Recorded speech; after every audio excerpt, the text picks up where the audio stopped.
Tonight, the Greyhounds Sports Network is live from Boerne, Texas with Boerne High School football. Make it clap.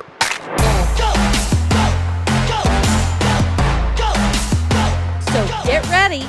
Boerne High School football on the Greyhounds Sports Network starts now. We're late in the 2020 season, and the Boerne Greyhounds are exactly where they want to be, in the hunt for a district title.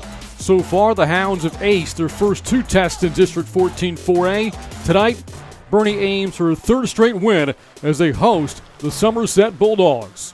On a Thursday night from Boerne ISD Stadium, it's Greyhounds football on GSN. Alongside Kerry Barboza, I'm Brant Freeman, and Kerry, the Greyhounds have rebounded from a tough finish to non-district play by piecing together a couple of impressive wins the past 2 weeks. Yeah, two tough losses to end a non-district, but it gave them an extra week because they were supposed to play another game, but they had that game canceled in the Alamo Dome. But so they gave them an extra week to work on some things, and they played well against Pleasanton and Uvalde and beat those guys. And they were up 38-0 against Pleasanton. They gave up 20 points late, but the game was already decided by then. And then last week against Uvalde, up 30-0. Uvalde gets a late score. So Boerne played well, and they've done it with their defense. 8 sacks last week against the Coyotes, and then also their run game. That's one thing that Coach Hendricks talked about, is getting that run game going. You got to lead in that fourth quarter, run the ball, eat the clock. He did a good job of that last week. Now, some big news tonight for Boerne is that the Greyhounds will be without starting quarterback Rashawn Galloway, who is unavailable for tonight's game. How does this impact Boerne's offense? Well, it impacts it a lot because he's a big part of what they do. He's a great runner. We know he's the field general. He's a great passer as well, and so they're going to miss him. But I think you got Jackson Graves that's going to step up, and Houston Hendricks. I heard we're going to see both of them tonight. Jackson Graves 2 weeks ago threw 2 touchdowns. One was on a trick play, and then the other was late in the game. So he's a senior, and I think he's comfortable back there. And then, of course, Houston is a real athletic type of kid, and he can run the ball well. So I think we'll see both of them. We'll see their strengths tonight, and I think they're both going to be comfortable in that role because they've played a lot already this year, and they're comfortable back there. And I don't think they're going to play like they're nervous at all. Now, as for Somerset, a tough season for more reasons than the Bulldogs' 1-5 record. A tragic loss of legendary head coach Sonny Detmer early in the season has made this an emotional 2020 season for Somerset. Yeah, exactly. And if you were to ask somebody, okay, name one name in the greater San Antonio area that's symbolic of high school, Texas high school football, who would it be? It would be a Detmer. You'd have to say Detmer. If you're going to ask, what's that one name that everybody knows it's high school football? And it's Sonny, and of course, we know he passed away, unfortunately, and his 2 sons played for him, and they both played in the NFL. Now the grandkids are coming through, and we know Cole is out there tonight, Detmer, and then his other grandson played for him a few years ago. So Detmer they're kind of the first family of football, high school football in the greater San Antonio area, and those kids love the coach and they want to play for him. They're dedicating their season to him. Kickoff between the Bulldogs and the Greyhounds is coming up next. You're watching high school football on the Greyhounds Sports Network.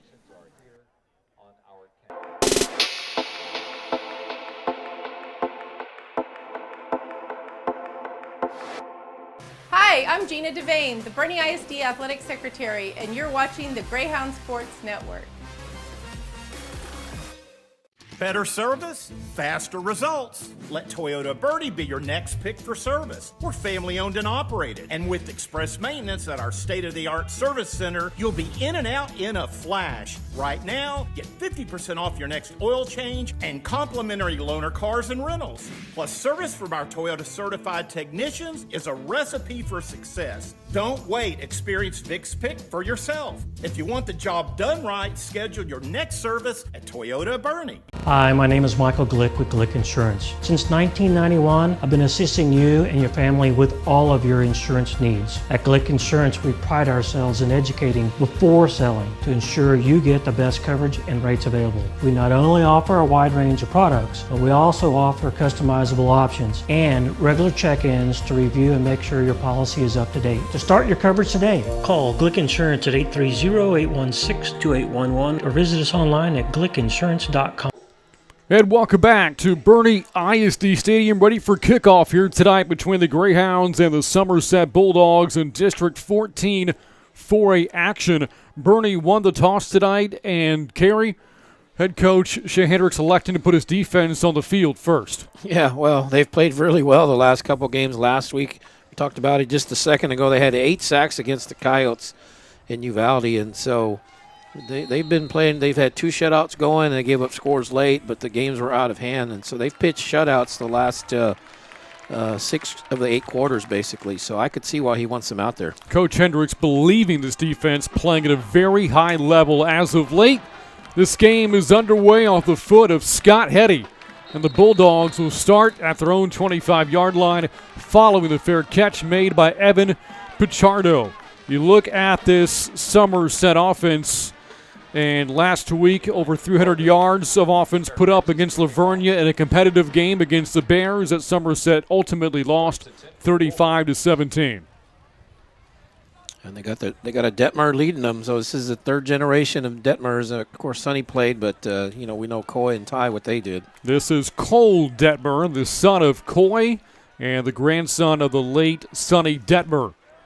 Had over 200 yards passing last week against Lavernia. His first play is a handoff to Jacob Alcorta, and the sophomore, a physical run, takes the pile with him close to first down yardage on a gain of 9.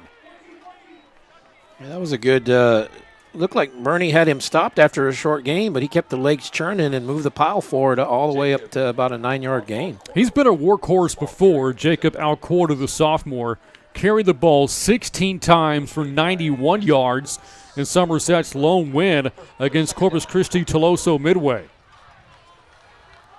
Second is short for the Bulldogs offense. Detmer slings it incomplete, looking for Jackson Gutierrez, and that's going to set up 3rd down and 1. It's funny, we talk about the Detmers, right? I see the colors of blue and white. Reminds me of Ty Detmer, won the Heisman Trophy at BYU. Yeah, and he played, of course, at Southwest where Sonny was. And then Sonny went down to Mission, and he came back to Somerset. So had a long coaching career and got to coach both his sons. The Bulldogs have had issues picking up first downs, just 16 over the past 2 games, 4 of them, just 4, in a loss to San Antonio Southside. This 3rd and short. Detmer, as flags fly in. This is going to be a false start against Somerset. That is a drive killer. No delay of game to call against the offense. So you go from 3rd and short, a very wide open playbook, to much more limited now on 3rd and medium. Yeah, there was a little bit of hesitation there. Cole got under center, then he backed up, and then he tried to get back under center. I thought it might be a quarterback sneak, but it just took him too long to decide what the play was. I wasn't sure what the issue was, if they were waiting on a play from the sideline or he was just hesitant. Tonight, Detmer's 17th career start. At the controls of this offense on 3rd and 6. Detmer slings it complete. 1st down yardage picked up. And that'll move the chains on the completion to Evan Pichardo for the Bulldogs. Pichardo does a good job knowing where the 1st down marker is. He goes past it. Then he comes back on a little hook route, and Detmer puts it on him and gets 1st down barely, but he got it. Senior wide receiver hauled in a 31-yard score late in the first half against Lavernia last week. After a pickup of 7.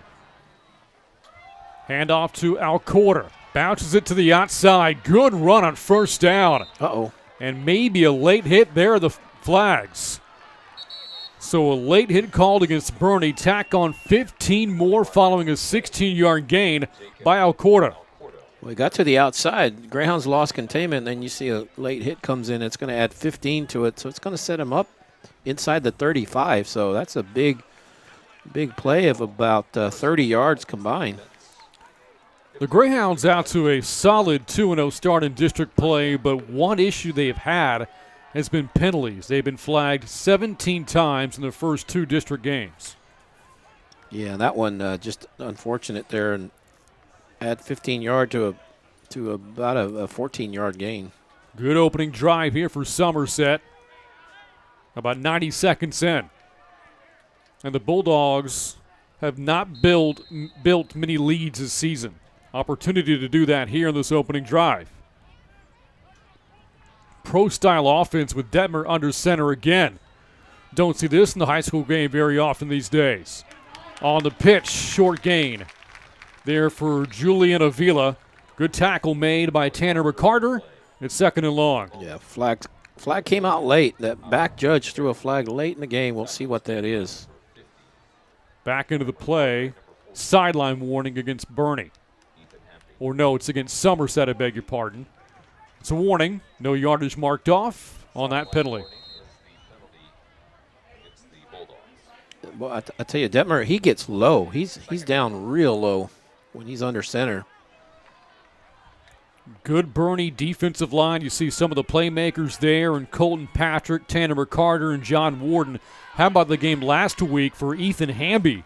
Oh man, he had a career night last week against the Coyotes. 3 sacks, forced a fumble, recovered another. Another flag here, and again against Somerset, or they get a timeout. It's a timeout called by the Bulldogs. And it comes 2 minutes into this first quarter. No score here from Boerne ISD Stadium. You look around the district, and again, Boerne tied for first, currently with Lavernia. The Bears and Greyhounds each out to 2-0 starts. Lavernia is off this week. The only other game in the district takes place tomorrow with Pleasanton at home against Uvalde. Yeah, and Boerne preseason was picked to win the district. Lavernia was picked second, so everyone I think kind of knew would come down to those two teams, and it seems to be heading that direction. Both of them undefeated heading into this weekend, like you said. And Lavernia will be undefeated going into next week since they're off tonight. So Greyhounds looking to stay at 3-0 and stay ahead of them in the standings. It'll be quite a game in Lavernia when they play them. This Somerset team looking for its 2nd win of the season, first in 14-4A play. Out of the timeout, facing 2nd and long inside of Boerne territory. Uh-oh. Over the head of Detmer. Great job simply hauling in the snap, throws a completion inside the 30 to Gutierrez, but there's a penalty marker down. Yeah, that one came out right on the line, but yeah, he does a good job of just salvaging that play. And he makes a great throw to his receiver on the sideline, and we'll see what the flag is.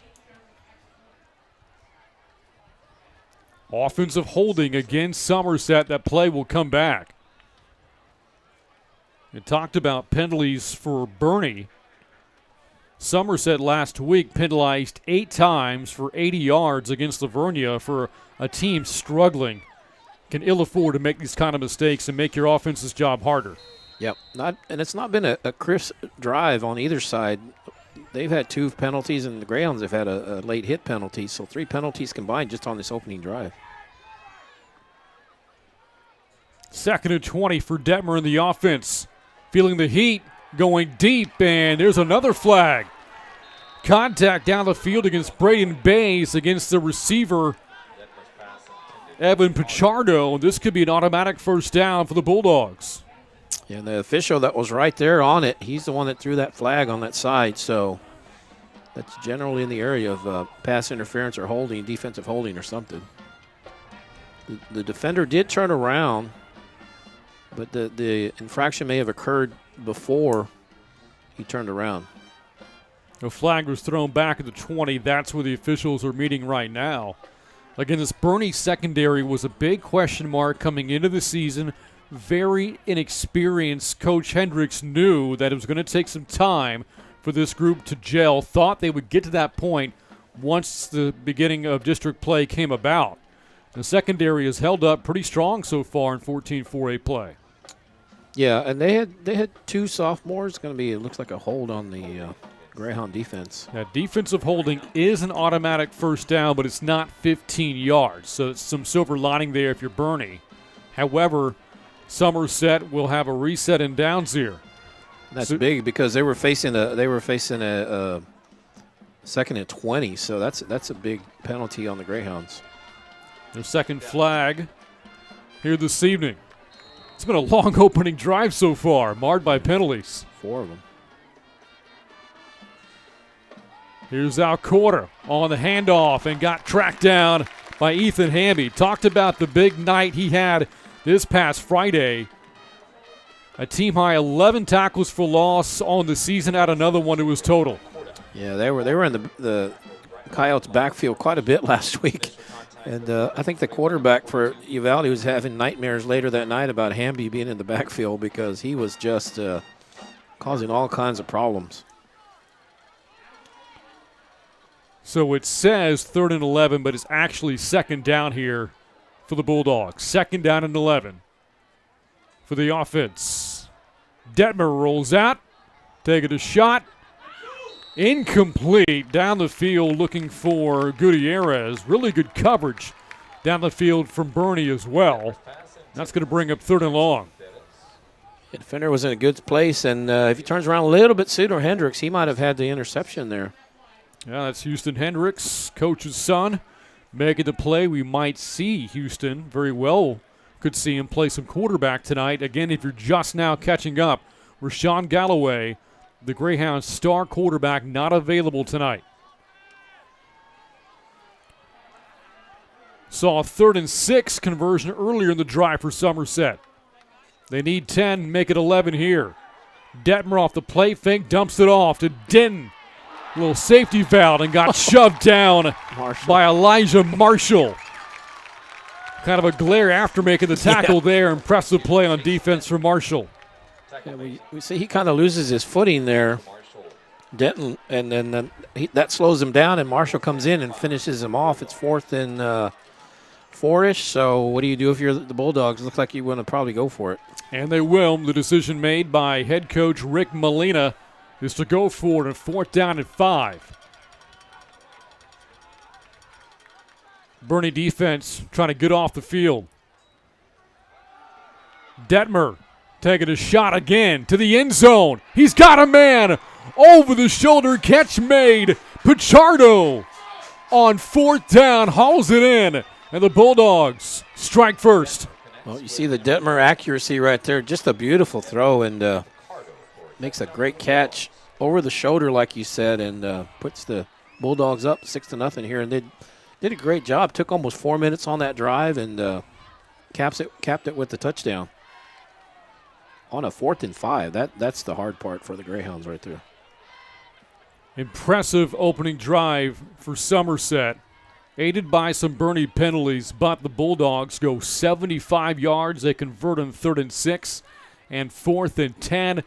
The point after is up. It is good for Justin Valenzuela, and the Bulldogs on top early in this district matchup, 7-0 at Boerne ISD Stadium.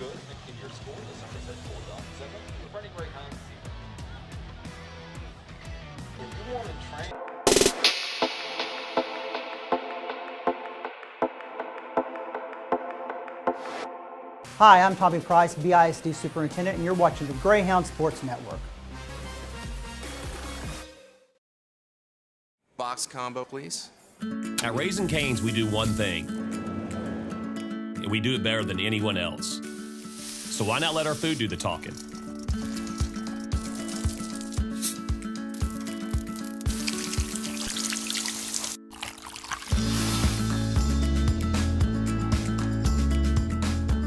Love in the window. Raising Cane's, only the best chicken finger meals. One love. Cole Detmer to Evan Pichardo. The touchdown hookup. The Bulldogs' opening drive consumes almost 4 minutes. They go 75 yards. Drive ending on a 4th and 10 conversion from about 28 yards out on the touchdown. And Somerset, which is not led for most of the season, is on top early here against Boerne. Valenzuela with a squib kick. Awkward bounce, fielded inside the 20. Bakacek breaking through across the 35-yard line. Let's go back to the touchdown play for Somerset on 4th and 10. Yeah, just a great throw by Detmer on that one, and hits the receiver Pichardo in stride. 4th down, like you said, and just floats it down. That was the 3rd down play that set up the 4th down conversion for the Bulldogs. So that also made 4th down a little bit more manageable for Somerset. Yeah, and Boerne kind of shot themselves in the foot a little bit that time, gave them some yards on penalties. On first down, it is Hetty on the handoff and received it from Jackson Graves. Gets the start tonight at quarterback for Boerne, but we assume that we'll see both Graves and Hendricks get time at quarterback tonight in place of the unavailable Rashawn Galloway. Yeah, and also you got to remember Hendricks plays defense, so you got to give him his rest at some point. He can't play, Ironman football completely. Graves to the air, had the pass batted away by Tristan Kurz. This defensive line was an area of concern for Coach Hendricks coming into the game. Knew the size and the athleticism for Somerset could give Boerne some problems. Yeah, some big kids out there, and just a great job on that deflection that time. And Graves would like to have that throw back, that's for sure. Just like that, 3rd down, 11 to go. Free play here for Boerne. The Bulldogs jump off sides. Graves, the pass incomplete. Looking for Jackson Harper. But again, that was a free play. Offsides coming up on Somerset. Yeah, and that could be another mistake. We saw that where the Greyhounds made that mistake on defense where they kind of gave them some stuff and helped them move the ball down the field. And this goes from 3rd and 10, 3rd and 11 to 3rd and 5-ish, so that makes it a little bit more manageable. Seth Ojeda was the one who jumped off sides there for Somerset. A lot of penalties on both sides so far. Pakacek, the motion man. Look at the pitch it to him, and Somerset read that. Big loss. Kurz, and on the tackle there for the Bulldogs, he made a couple of big plays on Boerne's opening possession.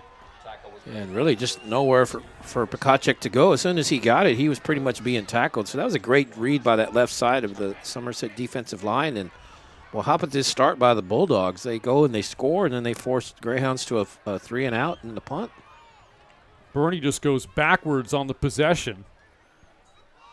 Here's a high snap, and the punt almost blocked. There's contact, though, but will this be running into or roughing the punter? And the return man for the Bulldogs takes it out across the 35-yard line.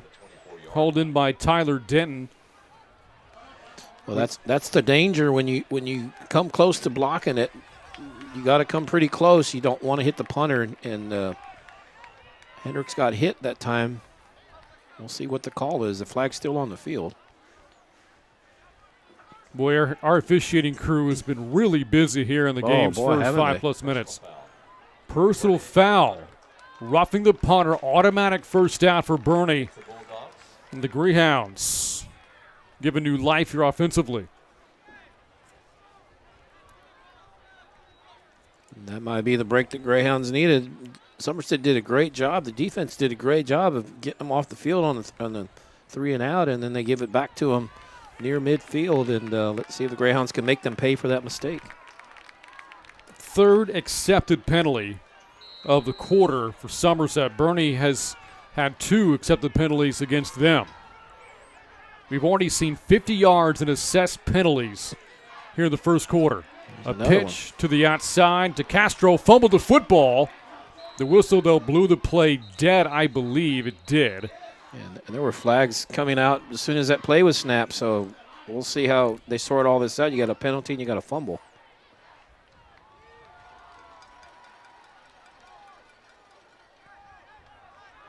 The quarter isn't even halfway over. Well, that Somerset drive, they only held the ball 4 minutes, but it took about 15 just to play those first 4 minutes because they had to keep stopping the clock to mark off penalties. So there's another one on Somerset that saves a Boerne turnover. Again, the Greyhounds playing without their leader at quarterback, Rashawn Galloway, the point guard of this team. Here's Castro, the run. And one of the better offensive plays we've seen from Boerne tonight picks up a first down. Number 16. Yeah, good 5-yard gain, gets him the first down. Just see Castro, good speed, just gets in the hole there and gets out to the 40, moves the chains. Second leading rusher on the season for Boerne. The Greyhounds coming into the season expecting a share in the backfield between Castro and Hetty, and it has played out exactly that way as that pass is incomplete. But a flag thrown again. The intended receiver, Jackson Harper, but there was a lot of contact as the pass came his way. Yeah, Garces defending on that play and probably didn't need to make that commit that penalty. I don't know if that the ball was catchable, but he makes the penalty, so they call it. It is a first down for Boerne via penalty. The ever so rare 2-yard defensive pass interference.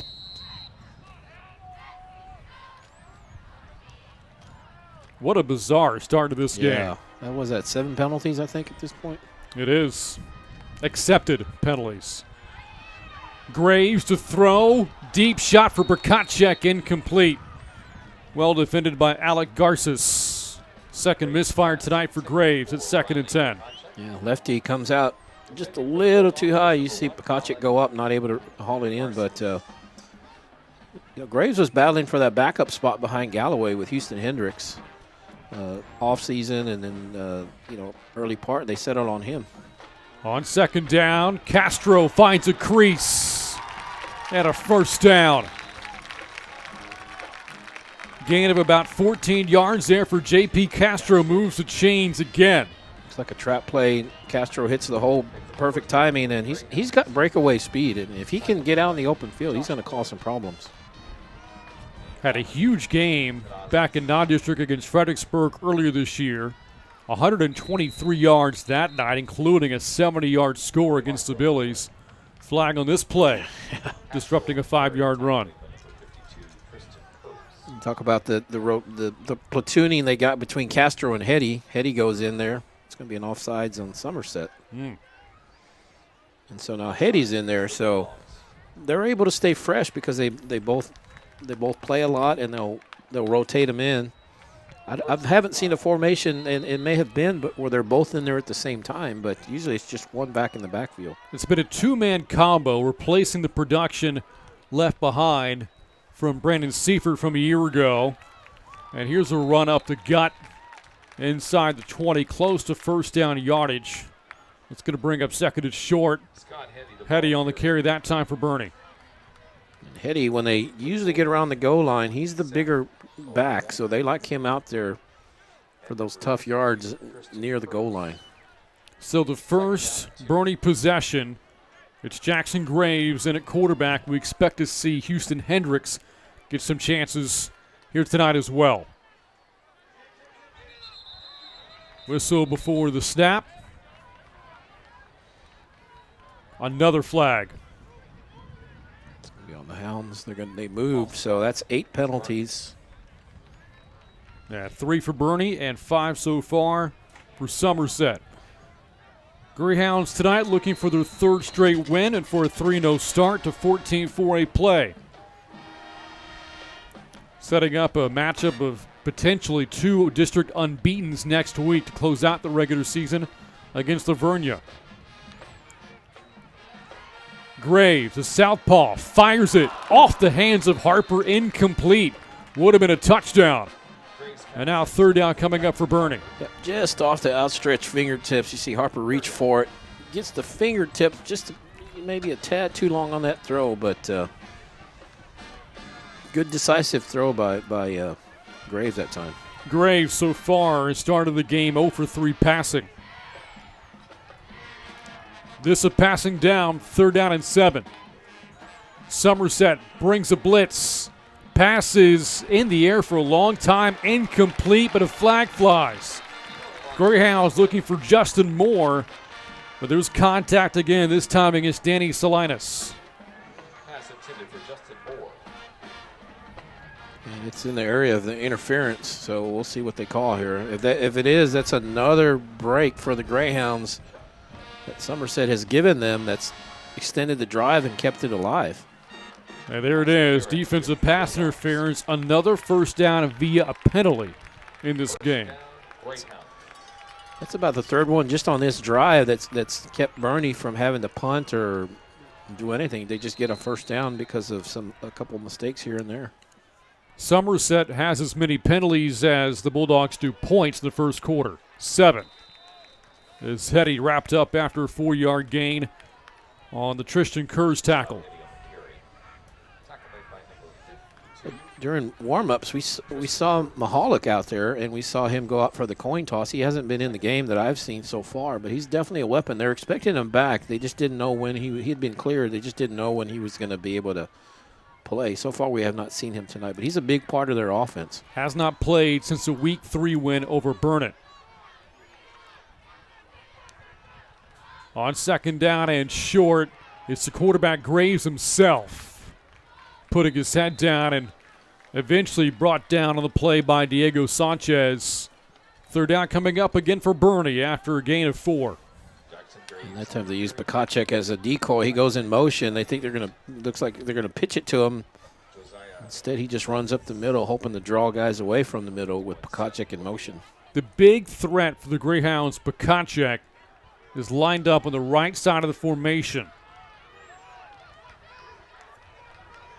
He's the motion man. They pitch it to him and he fumbles it, but it was a forward pass. That is an incomplete pass, so fumbled wasn't the right word. Bobbled it.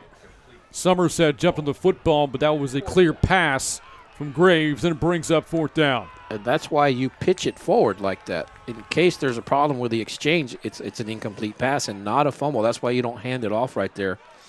And they tell the officials, look, we're going to run this play where we're going to pitch it. It's not a handoff. It's a pass, even though it's only a yard. It's going to technically be a pass. So if our guy drops it like he does there, it's just an incomplete pass. And the officials, they were on that right away. Heading to attempt from 23 yards out.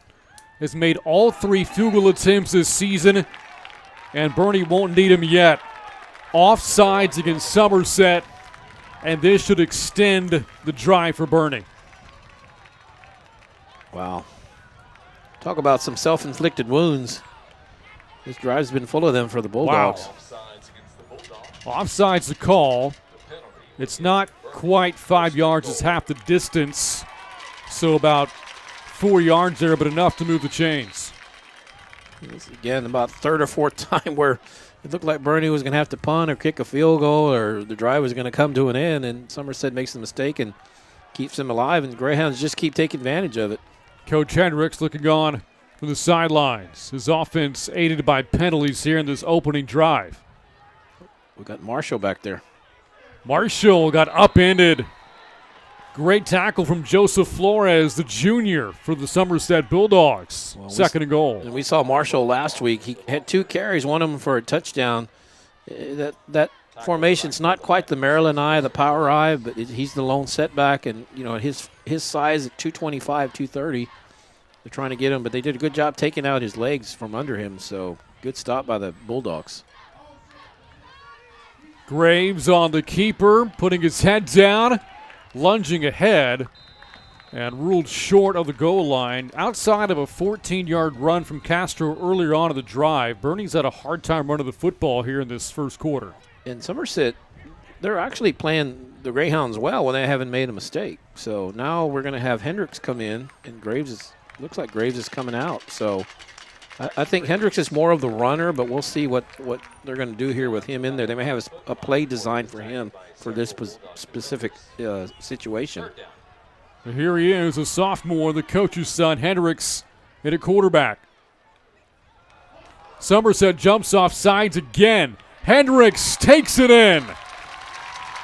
A long, lengthy penalty-filled drive finally ends with Boerne in the end zone. And that's what they bring Hendricks in for. He goes in for that 1 carry, and he's, like I said, Graves is probably more of a passer. Hendricks more of the runner. And they platooned him in just on that first drive, and they capitalized. And Hendricks doesn't score by much, but he gets in and scores. So, and great job of the Greyhounds taking advantage of several penalties by the Bulldogs on that drive. So here's Hetty. Thought he was attempting a field goal moments ago. Now on for the point after. Somerset again jumps. The point after is good. And Boerne has tied things up at 7 apiece in a lengthy first quarter for Boerne ISD Stadium.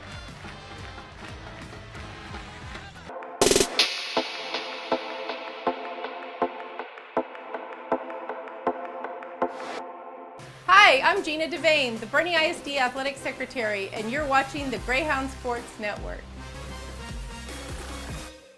Better service, faster results. Let Toyota Bertie be your next pick for service. We're family owned and operated. And with express maintenance at our state-of-the-art service center, you'll be in and out in a flash. Right now, get 50% off your next oil change and complimentary loaner cars and rentals. Plus, service from our Toyota certified technicians is a recipe for success. Don't wait. Experience Vic's Pick for yourself. If you want the job done right, schedule your next service at Toyota Bernie. Hi, my name is Michael Glick with Glick Insurance. Since 1991, I've been assisting you and your family with all of your insurance needs. At Glick Insurance, we pride ourselves in educating before selling to ensure you get the best coverage and rates available. We not only offer a wide range of products, but we also offer customizable options and regular check-ins to review and make sure your policy is up to date. To start your coverage today, call Glick Insurance at 830-816-2811 or visit us online at glickinsurance.com.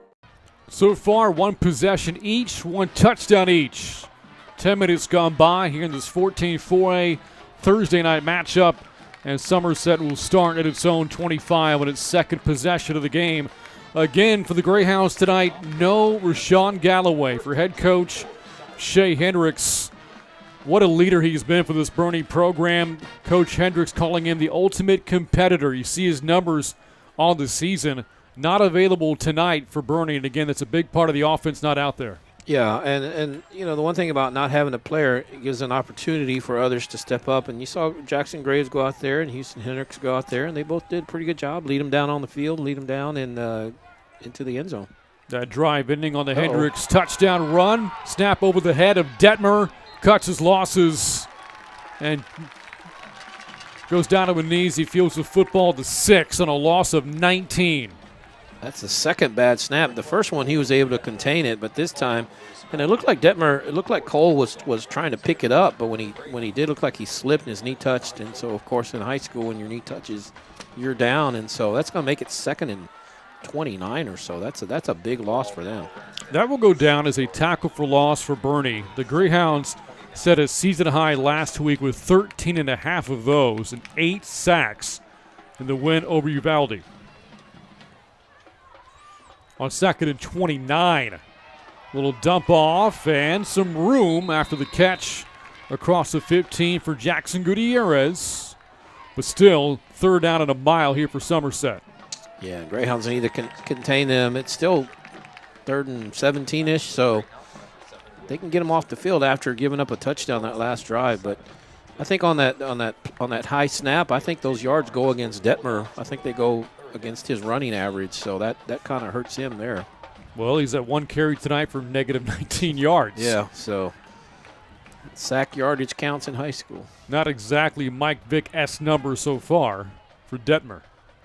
3rd and 17. The junior dumps it off. Gutierrez again the catch across the 25. Good yardage, but right in the tackle, Will Pearson, and will hold Gutierrez short of the 1st down. Yeah, the Greyhound, the defense that time, they had a little bit of a cushion. They could give them some stuff underneath because they had a 3rd and 17, and so they get about 11, but that's okay. You kept everything underneath you. You didn't let anybody get behind you, so that was the benefit of having a long down and distance. Over 60 yards passing for Cole Detmer so far in the first quarter, again through that 28-yard touchdown on the first possession on a 4th and 10.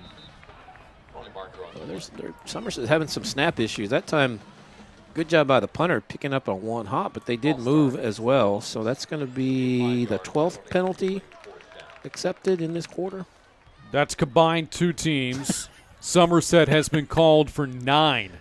8 all of last week, which in of itself is a high number. 9 accepted penalties against the Bulldogs in the game's first 11 and a half minutes. Well, you would think they would settle down. Otherwise, you're trending to almost 40 penalties in the game. Valenzuela to punt it away off his left foot. Fair catch called for and made to the 45-yard line by Mahalik. So maybe that's how they're going to introduce Mahalik back in, just making catches and that sort of thing.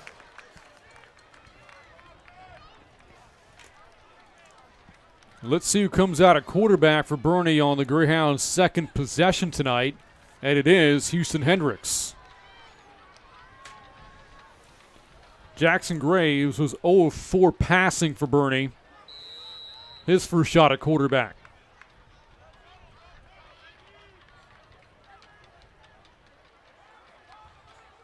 On first down, option play. Castro lost it. Hendricks jumps right back on it. Boerne dodges a bullet there.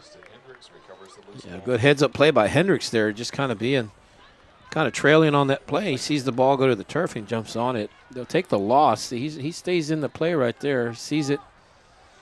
They'll take a loss, but the quarter's going to come to an end here, but at least they keep the possession. And that is it. A lengthy first quarter, takes more than half an hour. And we're tied at 7 apiece between the Bulldogs and the Greyhounds on the Greyhounds Sports Network.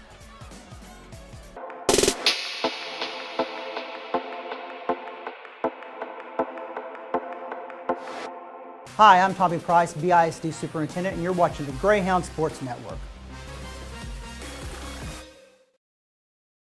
Box combo, please. At Raising Cane's, we do one thing, and we do it better than anyone else. So why not let our food do the talking?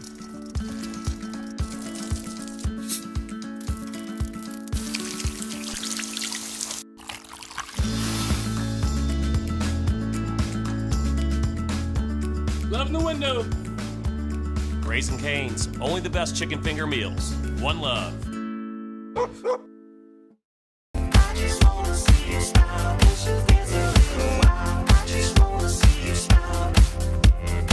A whole lot of things have changed over the past few months, but some things have stayed just the same.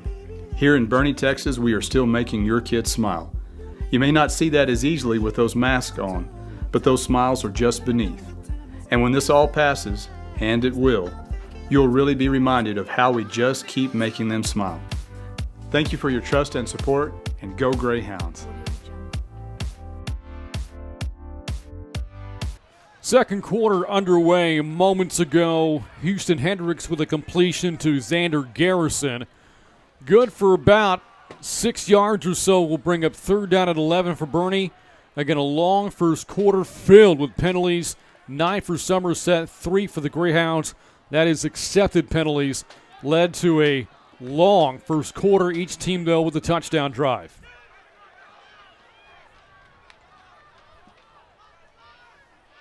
Third and long down for the sophomore quarterback, Houston Hendricks.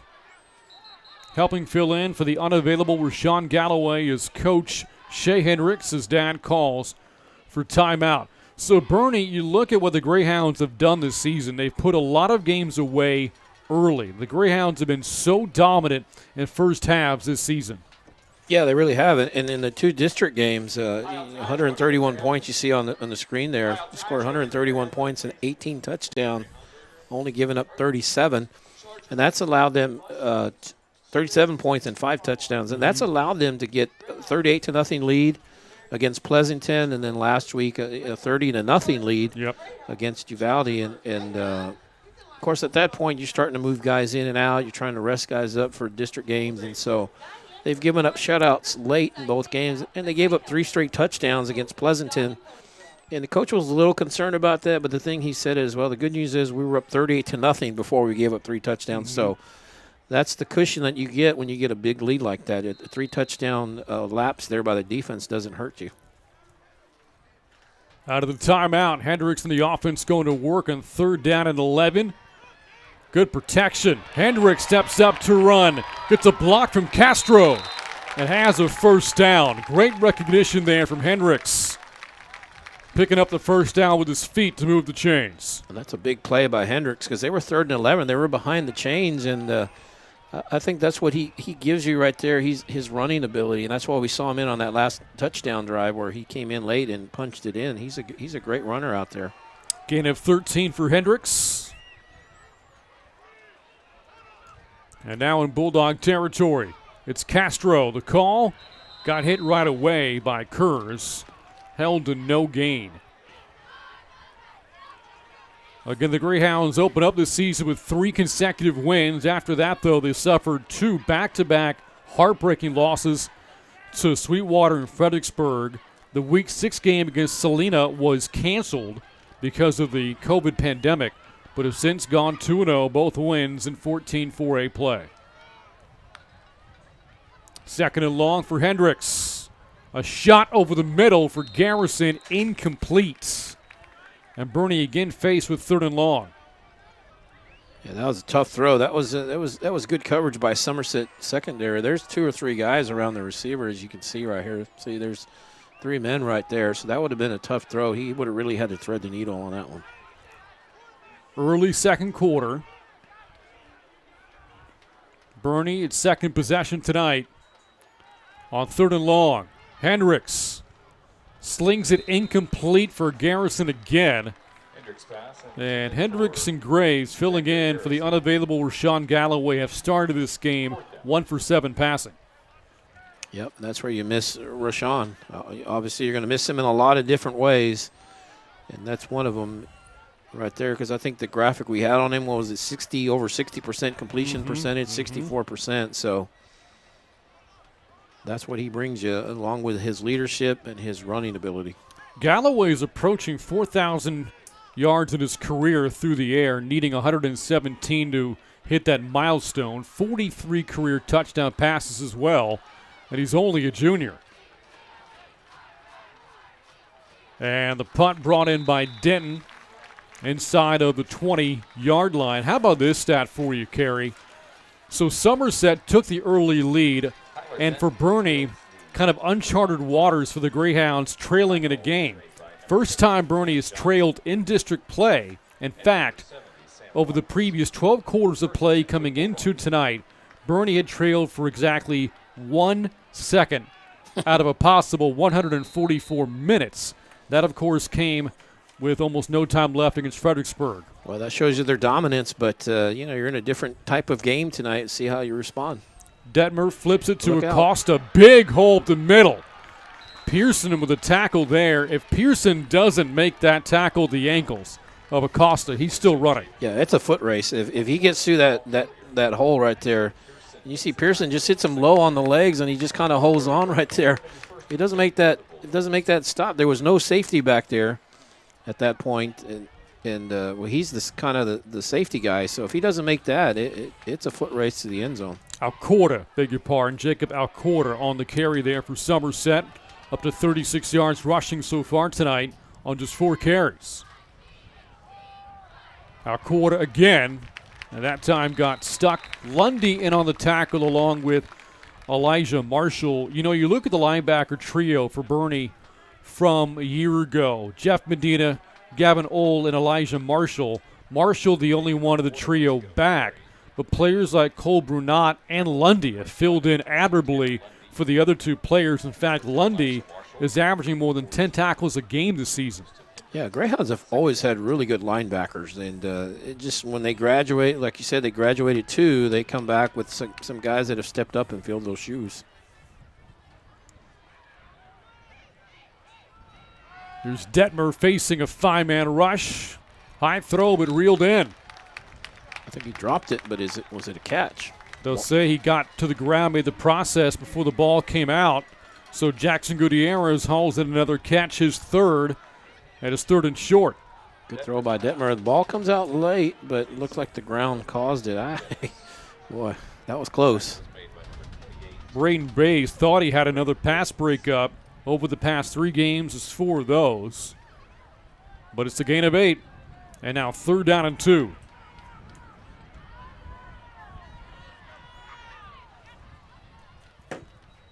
Detmer hands to Denton, the big fullback battling his way and will not get it. Ethan Hamby in on the tackle there for Boerne, also in on the play for the Greyhounds, Chase House, and it brings up 4th down. Well, I understand the play. You got your big back. You're trying to run in between the tackles, but Greyhounds got some good size up front, too, on their defensive line and linebackers, and so he did get 1 yard. So it'll be 4th and 1. Looks like they're going to go for it here. Yeah, they will. Somerset, 1-5 football team, saying why not. 4th down in the yard. Detmer calls his own number and spotted the football. The junior quarterback has got it. he got a bush push there as well. One of the running backs came in, pushed him forward, and the Greyhounds is saying no. House is saying they didn't get it, but they're going to give it to him. You look at Somerset's game last week, gave up 2 quick touchdowns in the second quarter against Lavernia, fell behind 14-zip, and got behind by as many as 19, 22-3, but then battled back. The Bulldogs scored 14 unanswered to draw within 5 midway through the third quarter. Here is the big running back, Jacob Alcora, able to pick up 5 yards there on first down. But the Bears pulled away in the second half, not allowing Somerset to score over the final 18 minutes. And the Bulldogs have had a tough time in district play dating back to last year. They have now dropped 7 of their past 8 in district ball games. Well, they're in this one tonight, and Greyhounds struggling a little bit. They're kind of out of sync because they don't have, part of it is not having Galloway, but Somerset knows that. Alcora bouncing it to the outside. Hendricks tried to rip the ball away as Pearson comes in to make the tackle. Brunot also there for Boerne. And now third down coming up after a short pickup. And Alcora limping a little bit off the field for Somerset. Yeah, he tried to take it outside, tried to go wide, cut back in, and just not a whole lot of running room there for him that time. Halfway through the second quarter, close game, tied at 7 apiece. Here's the rush. Detmer going deep, and a little bit too deep for Evan Pichardo, holding the touchdown earlier in the game. That'll bring up 4th down and 4. Does Somerset keep the offense on the football field? I think you punt here because 4th and 1, that's different. And you see that throw by Detmer. That was the right throw. When you're going to throw a pass like that, you got to kind of loft it, let your guy get under it. He just kind of overthrew the man. But I think 4th and 4, I think you punt. 4th and 1, yeah. 4th and 4, that's a little different. And here's the punt from Valenzuela. Angled it towards the sideline out of bounds. Right around the 30-yard line. Well, I don't want to jinx it, but we actually had a drive without a penalty that last time. So, I believe we've gone through the entire second quarter to this point, sans a yellow flag. Yeah, I think you just jinxed it, though. We'll see what happens here as we see Jackson Graves back at a quarterback for Boerne.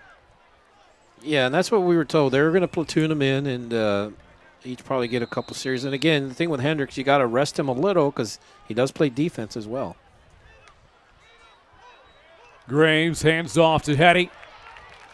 Secures the football with his left arm. And a good first down play for the Greyhounds. He yields 6 yards. And that was a good job by Hetty, just securing the ball, like you said. One of the Somerset defenders tries to strip it. He feels that, and then he grabs both, puts both hands around it, and gets a nice gain of 6. On second down, deep shot incomplete towards the far side of the field for Jackson Harper. That'll bring up 3rd down. Should note, by the way, this Boerne offensive line a year ago dealt with so many injuries. It has stayed healthy this season, and you have a lot of talent up there, too. You look at the right side specifically, Austin Locke and James Stewart. As good as the offense has played this year, the offensive line has had a lot to do with it. Oh, absolutely. And you know, it's great that you're this far in and you don't have significant injury up front because those guys are in getting hit every play just about. Here's Graves on the keeper, got chopped down by Valenzuela. Big nose guard for Somerset.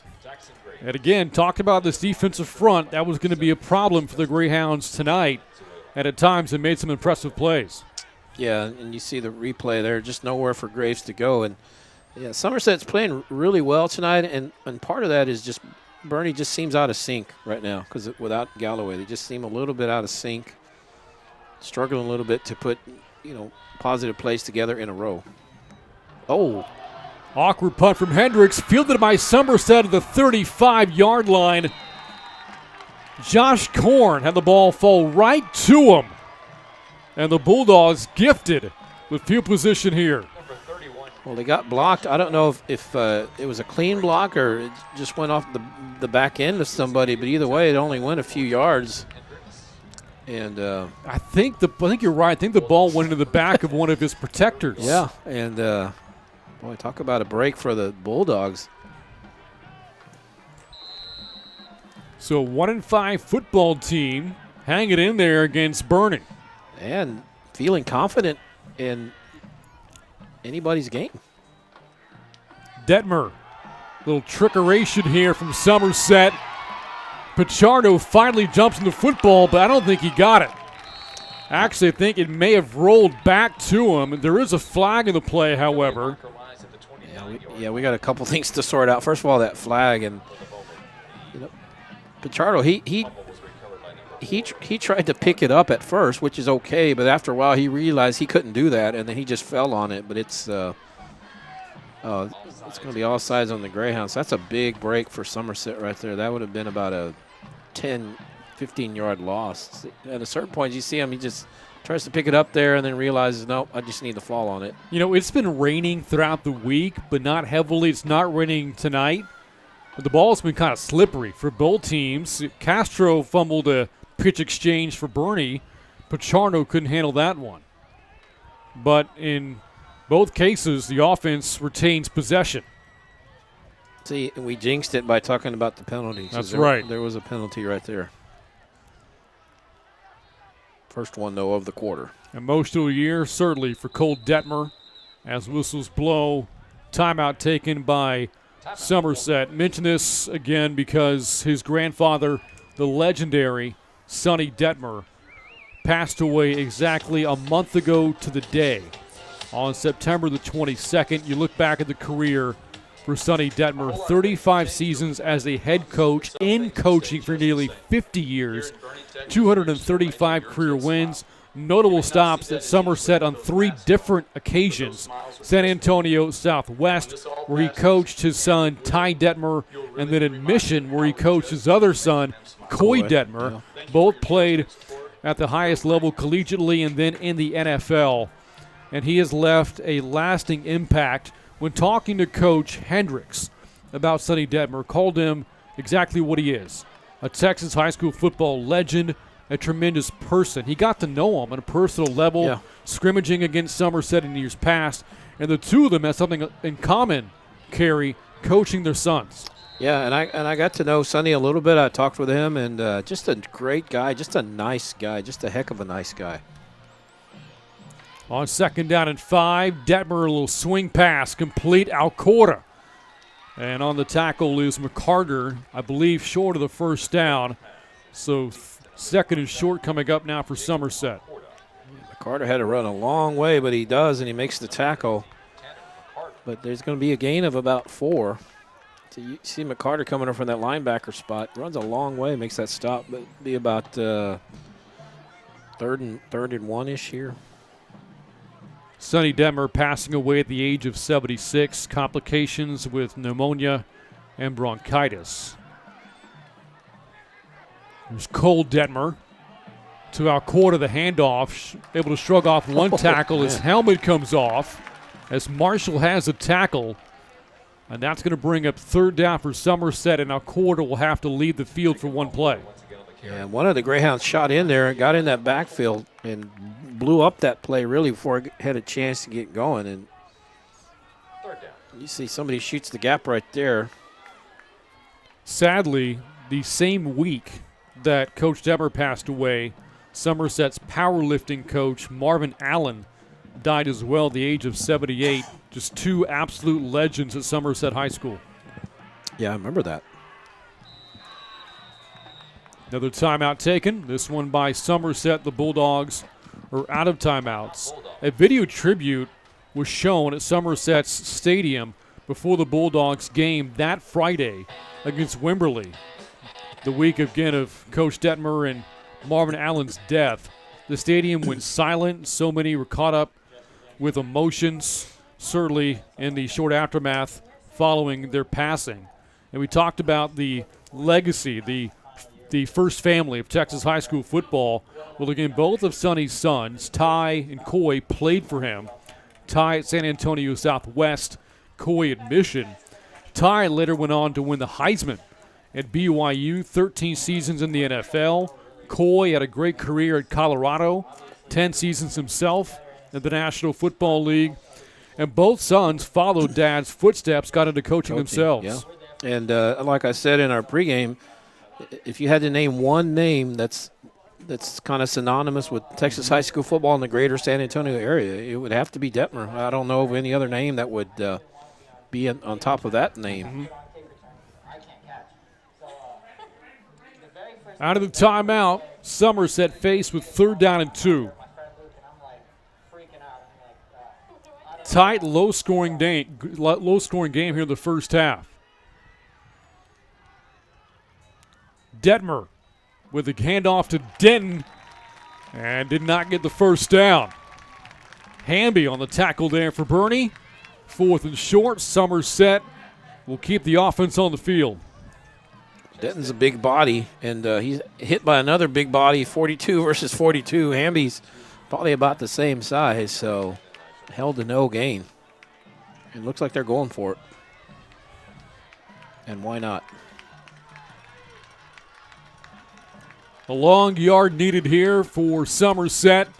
Denton got hit behind the line of scrimmage, and Boerne comes up with a stop.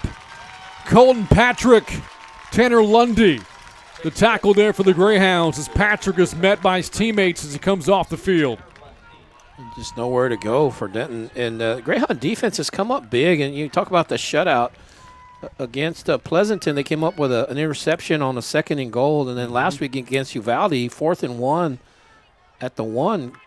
4th and goal at the 1. The Coyotes go for it, and they get stuffed. So another big play by the Greyhound defense here in consecutive district games. Patrick has been in on some big defensive plays this season for Boerne as Hendricks takes it himself for no gain. Good stop made by Josiah Robles. Getting back to Patrick, had a 98-yard fumble return for a score against Splendora. Also leads the team in pass interceptions, 2 of them this year, against Burnett and Pleasanton. Let's see how the Greyhounds play this. 2.5 to go roughly. You got 2 timeouts, so you got to move the ball down the field. Late pitch to Hetty. And Somerset read that. Joseph Flores, the tackle in space for the Bulldogs. And Boerne faced with 3rd down and long. Well, you think of that the opening drive for the Greyhounds, if they hadn't been gifted so many penalties and yards by Somerset, how this game would be playing out. Somerset could be up 7-0 and have a lot of momentum.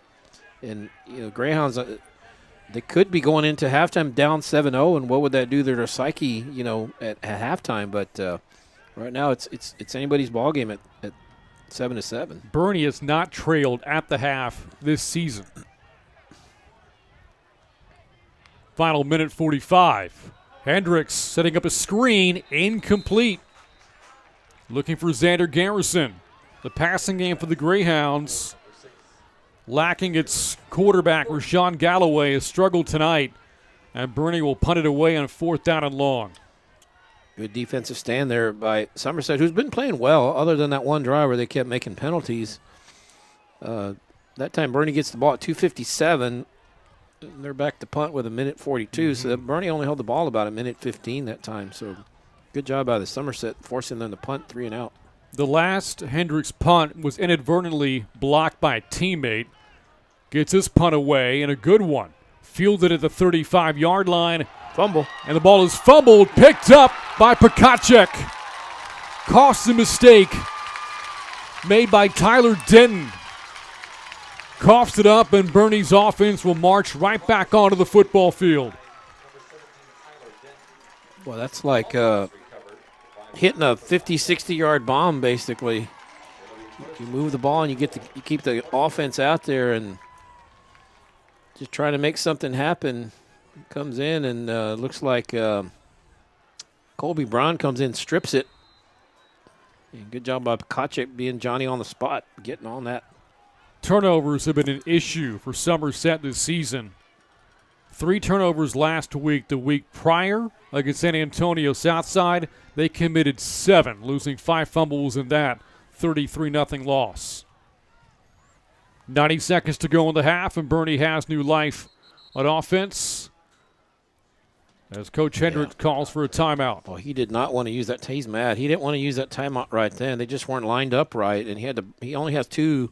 He had to use one there, and he didn't like having to burn it right there.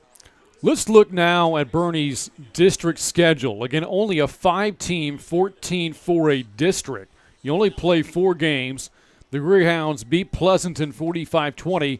The Coyotes of Uvalde 30-6. Next week, next Friday against Livonia, Kerry, could very well be for the 14-4A title. Oh, yeah. I think it definitely will be. And like we said earlier, those are the 2 teams picked to win the district. And that's been a pretty good game for them over the years against Livonia when they've played them. And Livonia is not a team that's intimidated by Boerne or afraid of them. They play them well every year. And the same thing with the Greyhounds. They're going to go after the Bears. Boerne has 1 timeout left.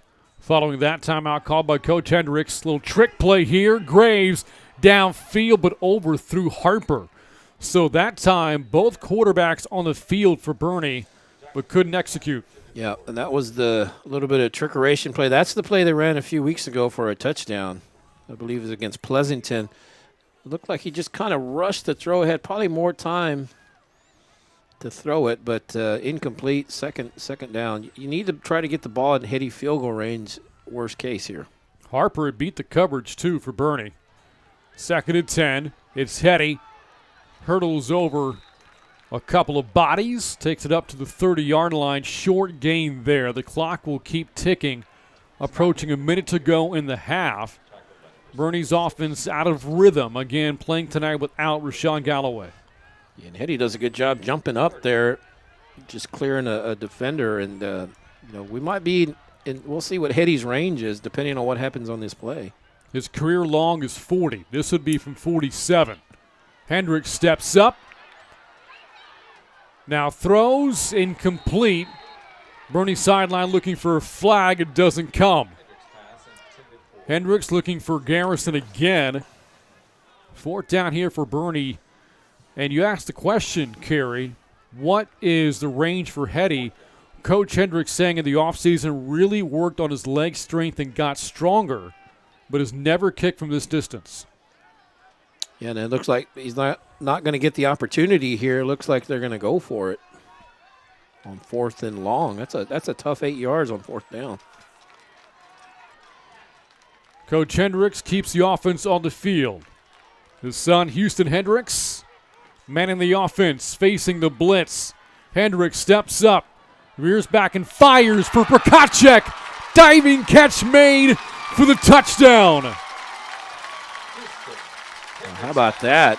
What a great throw by Hendricks, and also what a catch by Prokacek. He had to lay out and catch that one. I thought he was going to be overthrown, but Prokacek just every week showing that athleticism. You see Hendricks looking around. He sees Prokacek down the sideline. And look at this catch by him, just lays out. What a catch. Riley Prokacek is good for one of those a game. Yeah, he sure is. A long touchdown, that one from 30 yards out. His first catch here tonight. Hetty out for the point after. It is good. So you look at the big plays for Riley Prokacek this season. This sophomore is lighting the world on fire yeah. for Boerne. He's now caught a touchdown in 7 straight games. And you look at the big plays throughout the season. Yeah, look at the distance. 45 Splendoras, 64, 63, 23, 79 against Pleasanton. That was the first play of the 3rd quarter. And then last week, 74 yards. He snuck behind the defense and was wide open. And then tonight, that goes for 30. So, that's better than the Fredericksburg one. But 51 yards average on those touchdown catches. So that shows you his big playability and his explosiveness. And he's a weapon. And I saw that from the very beginning on that very first scrimmage where I was very impressed with him. Mm-hmm. He didn't play a lot that first game for whatever reason, but, boy, when he got the opportunity, he's made the most of it. And he's definitely a big part of their offense and is their touchdown leader. He has gone over 100 yards in back-to-back games, a total of 3 times over the century mark this season. Last week at the win over Uvalde, had a $155 in receiving yards, marking a new season high for the sophomore. Yeah, well, when you go 80 yards, 74, 75 yards on a touchdown, that definitely helps the old average there. It's kind of funny. We've seen 3 touchdowns in this game. 2 have come on 4th and long. Yeah, and then both the Bernies have come via mistakes by Somerset. Yep. You think of the punt, and then the opening drive, they committed 7 or 8 penalties in there that time. They fumble the ball, and Greyhounds take advantage. Kickoff fielded by Pichardo at the 10 and gets about 15 yards out of the return. You go back to about 10 minutes ago in real time. Houston Hendricks had a punt blocked by a teammate inadvertently. Somerset did not capitalize, taking over the Boerne 30. And then Boerne, on his possession, punted it away. Muff punt, or fumble punt rather, by Denton. Boerne cashes in on that. So if you're Somerset, you can't help but feel as if the score should be flipped right now. Yeah, you should. And we'll see how they play this with 31 seconds. You try to hit something big, or what do you do here? Out of timeout, Somerset with a safe play on the handoff to Alcorta. Marshall the tackle on a play that could very well end the first half. Yeah, if you're Somerset, like you said, you got to feel this is just a case of missed opportunities there. They feel they should be leading. Another tackle from Marshall. Boerne linebackers have been busy tonight between Marshall and Lundy and Bernat, and that will, in fact, end the first half. So Boerne halfway to a 3-0 start to 14-point play on top of the Bulldogs after 2 on the Greyhounds Sports Network.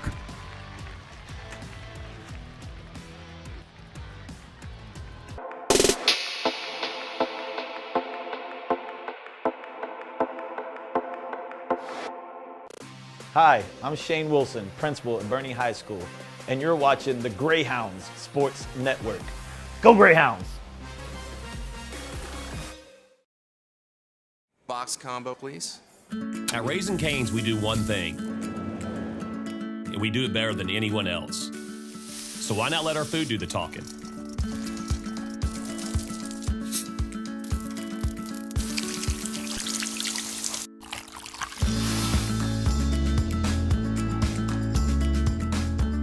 Love in the window.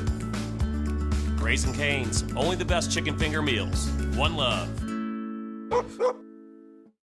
Hi, my name is Michael Glick with Glick Insurance. Since 1991, I've been assisting you and your family with all of your insurance needs. At Glick Insurance, we pride ourselves in educating before selling to ensure you get the best coverage and rates available. We not only offer a wide range of products, but we also offer customizable options and regular check-ins to review and make sure your policy is up to date. To start your coverage today, call Glick Insurance at 830-816-2811 or visit us online at glickinsurance.com.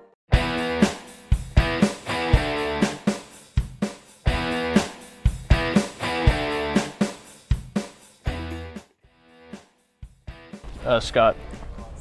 Scott Heady. Okay. What position do you play? I play running back. Running back? Okay. So how do you plan to lead this team offensively this year? I want to be a better running team this year. The running backs last year, they were good, but I think we got the linemen and the running backs to be better this year. How do you think picking up that ground game will help this team? I think it'll make us more diverse, and we'll be able to run the ball, pass the ball, and score more touchdowns. Okay, and a new district this year. How do you think this team will do with these new guys? I think we'll be fine. We played some of them in middle school, and I think we're ready to play whoever's on the schedule. I think we're going to show up and show out.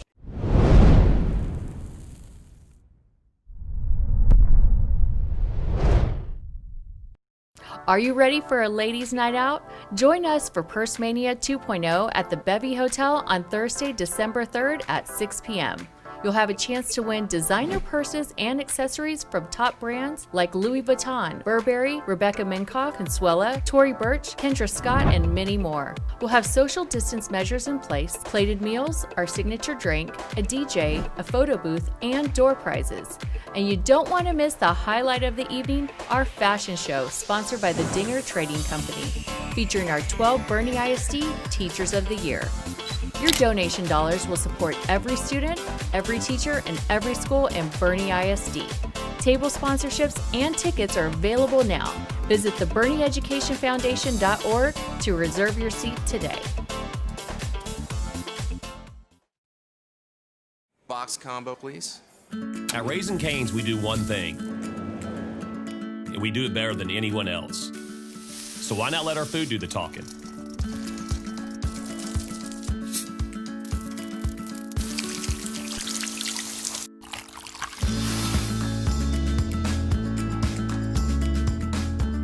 Love in the window. Raising Cane's, only the best chicken finger meals. One love. If you want to train like the athlete, and I mean truly train like a professional athlete, you come to D1. Athletes are the staple of what we want to be.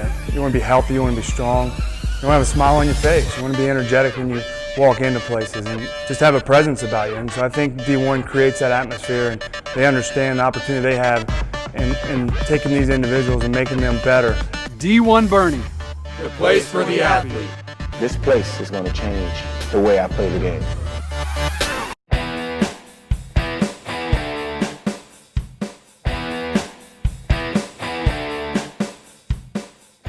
Luke Turner, Okay, what position do you play? outside linebacker. Senior season, what are you most excited about? I'm most excited for the new district, how we get to see some like old familiar opponents and they get to remember us again. And what challenges does that new district set for y'all? We haven't seen these teams in a while. They could have gotten new coaches, new schemes, so we had to adjust to them again. Okay, now you being a senior, what does that do? How does that change your role on this team than maybe previous years? You have to be more of a leader. You know, there's a lot of juniors and sophomores on the team, and they're like new, so they don't like know anything, so you have to like lead them. Mm-hmm. So what do you want to do when you're done with high school, done with football? What's your plan? I plan to go to Oklahoma State University and get a finance major. Okay, what about Oklahoma State? How do you want to go there? It's like kind of like Boerne actually. It's like small town, like everyone knows each other, so it's just like a lot of hometown like vibes.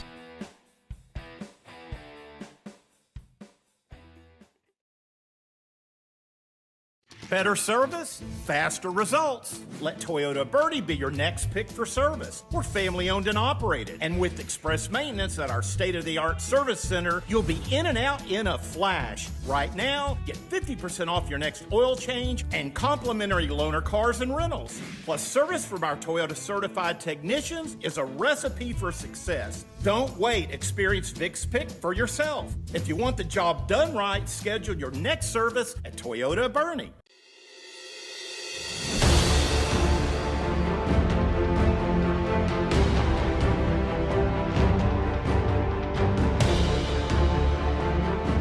The 2004 Boerne High School football team is considered one of the most successful teams in Boerne history, having reached the state semifinals that season.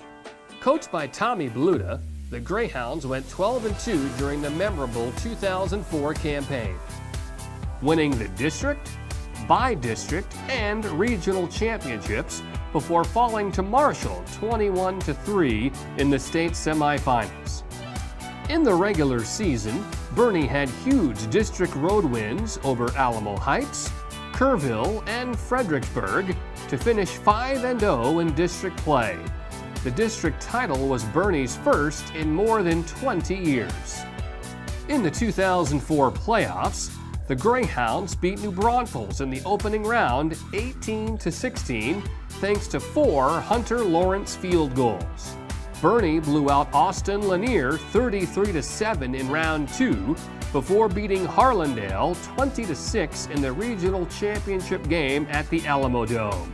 In the win over Harlandale, the Greyhounds had 2 game-saving defensive plays, including a goal line stand to seal the victory. The Greyhounds dedicated the 2004 season to teammate Buddy Lewis, who passed away during that school year after a battle with cancer.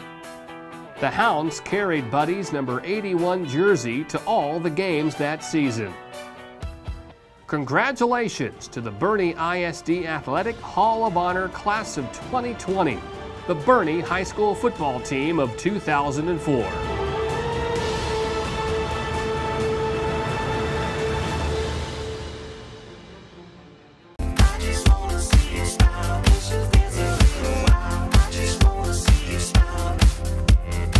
A whole lot of things have changed over the past few months, but some things have stayed just the same.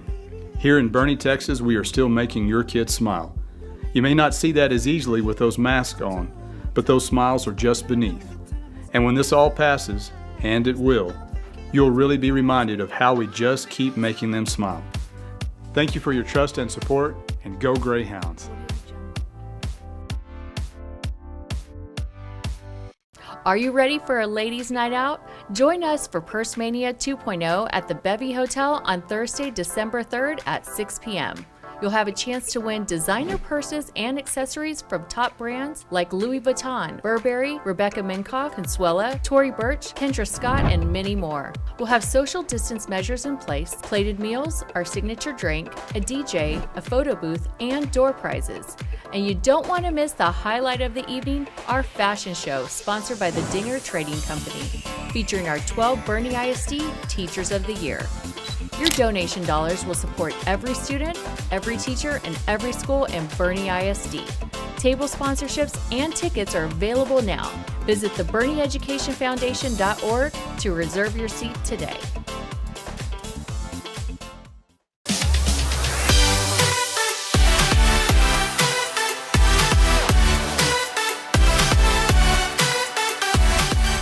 Hello everyone, and welcome to another edition of Boerne Insider. I'm Courtney Bruce. Preparing students to become entrepreneurs and run their own business is the #1 objective of Boerne ISD's incubator class. Today we're going to suit up, we're going to step inside the classroom, and we're going to see how these students are teaming up with community members in this very unique business class.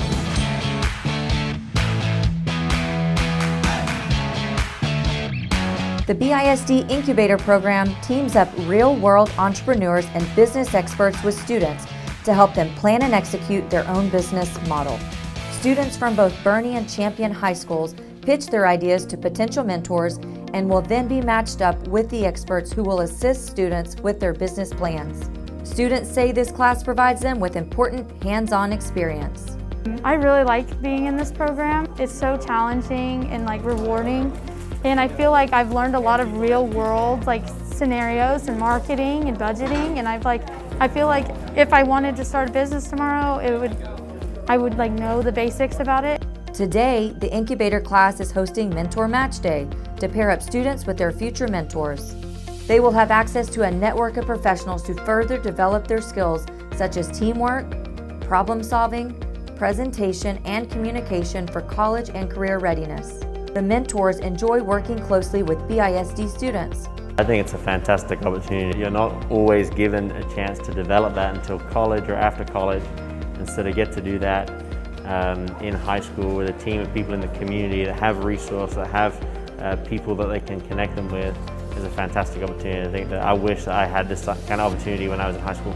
BISD Incubator instructor Coach Jenny Brewer says the courses are important for students to gain valuable experience. I think that there's been a lot of growth. I've known these kids for more than a year and in a different class. And so seeing them this year and watching them really grow and get better and better presenting and talking to adults and speaking in front of other people and sharing their ideas, it's been super fun for me to see that growth, and then they're really able to convey the ideas that they want to the people that they're trying to pitch to. At the conclusion of the course, student teams present their ideas in front of actual investors to pitch their product or service idea with the possibility of being awarded funding that will help turn their business plans into reality. The incubator program truly gives BISD students the opportunity to work with experts in their fields. There's no doubt that future Boerne business owners here locally and all over the world are currently students in Boerne ISD's incubator class. I'm Courtney Bruce, and this is Boerne Insider. This week, the Boerne Insider Limelight recognizes Amy Hogan, BISD Culinary Arts Instructor. Amy has been teaching in the food science and culinary arts for 6 years and enjoys helping the students in this field. I love that I get to teach something to students that is usable in their current time and also in their future. I love that they get the experiences that they do in our facilities and get to learn some real life, hands-on, very applicable skills in our class. Amy's students also believe they are gaining a lot of hands-on experience and knowledge that she is teaching to help them in the real world. It can show that you can work with different people, so you're not always working in the same group, and you also learn how to work in an industrial kitchen. Amy was named the 2019 Teacher of the Year for Boerne High School. The Boerne Insider Limelight is sponsored by the Boerne Education Foundation.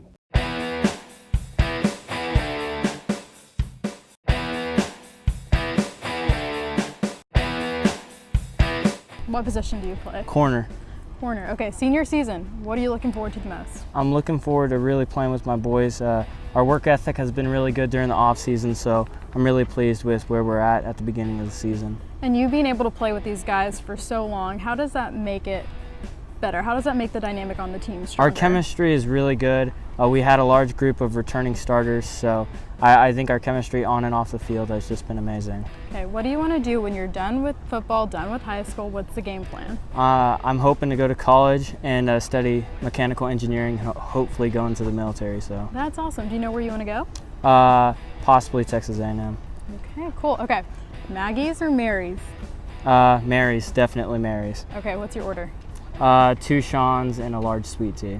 2 Sean's, large sweet tea. All right, another question. Whataburger or Cane's?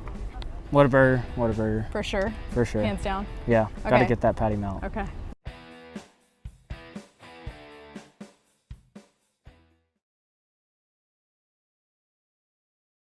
Box combo, please. At Raising Cane's, we do one thing, and we do it better than anyone else. So why not let our food do the talking?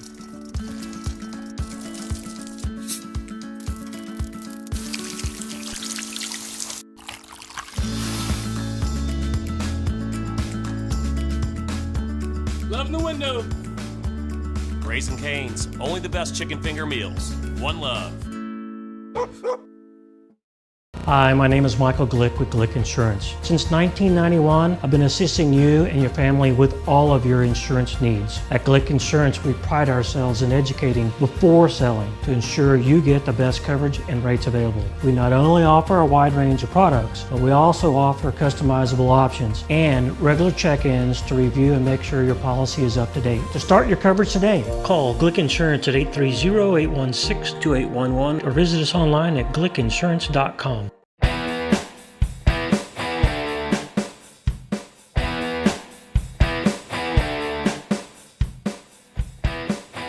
I'm James Stewart. And what position do you play? I am a right tackle. Okay, senior season, you've been here for 4 years. What are you looking forward to the most about this season? What I think I'm looking forward to is being able to hit someone. I can't do it any other time. It's your job. So yeah, being able to hit someone, yeah. Okay, so what do you want to do when you're done with high school football, done with all of this? What's your plan? So I want to go to college and be a firefighter and just help out people in need, yeah. Do you know where you want to go? I'm thinking Blend. Oh, okay, cool. Yeah. And then transfer to A&M? Yeah. Okay, awesome. So Mary's, Maggie's. What's your favorite? For sure Mary's. Mary's, what's your order? I get a Silent Sean. Silent Sean? Yeah, I don't like the beans. Oh. Yeah. Okay. Okay, Whataburger or Cane's? For sure Whataburger. Whataburger? Yeah. What's your order there? I get the honey barbecue chicken strip sandwich, but instead of the honey barbecue, I do honey butter. They're coming up with so many new things. Everyone take notes. Yeah.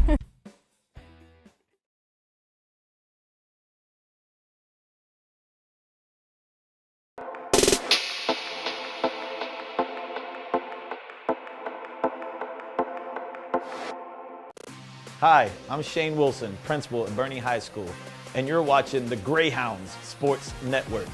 Go Greyhounds! Box combo, please. At Raising Cane's, we do one thing, and we do it better than anyone else. So why not let our food do the talking?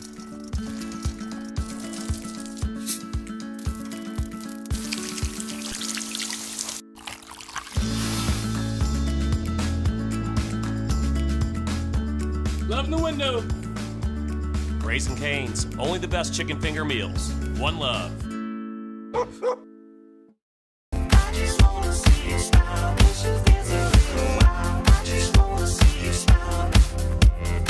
A whole lot of things have changed over the past few months, but some things have stayed just the same. Here in Boerne, Texas, we are still making your kids smile. You may not see that as easily with those masks on, but those smiles are just beneath. And when this all passes, and it will, you'll really be reminded of how we just keep making them smile. Thank you for your trust and support, and go Greyhounds.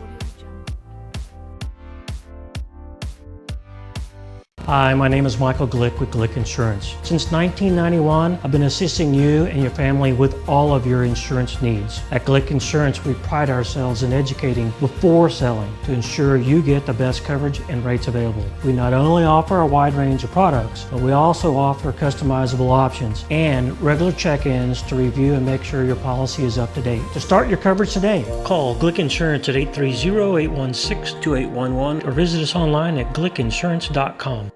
Are you ready for a ladies' night out? Join us for Purse Mania 2.0 at the Bevy Hotel on Thursday, December 3rd at 6 p.m.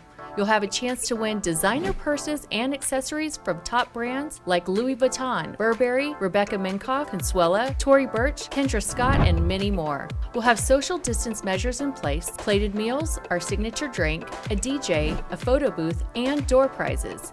And you don't want to miss the highlight of the evening, our fashion show sponsored by the Dinger Trading Company, featuring our 12 Boerne ISD Teachers of the Year.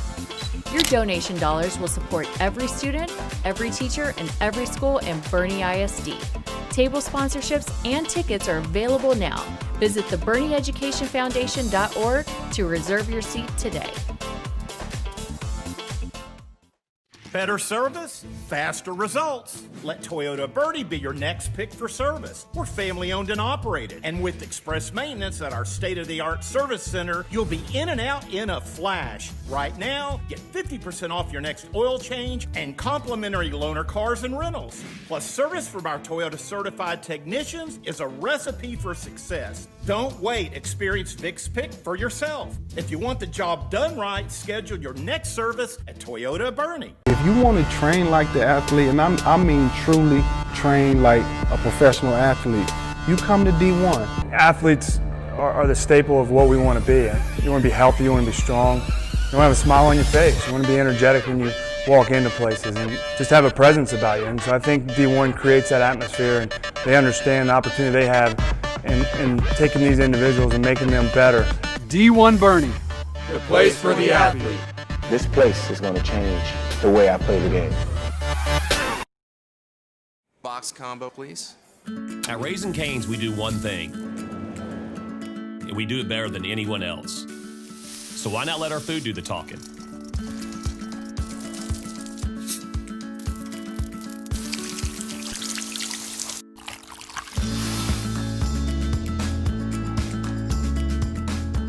Love in the window. Raising Cane's, only the best chicken finger meals. One love.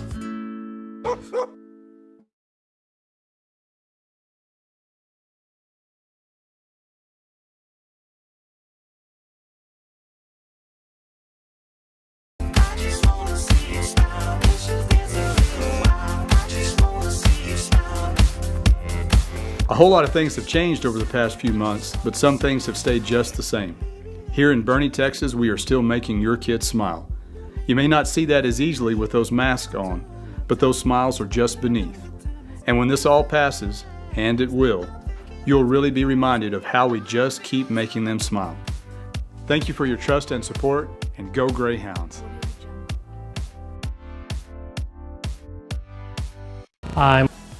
Going back to the story of the first half, Somerset got things going first. The Bulldogs on 4th and long convert on a 28-yard touchdown. Cole Detmer hooking up with Evan Pichardo.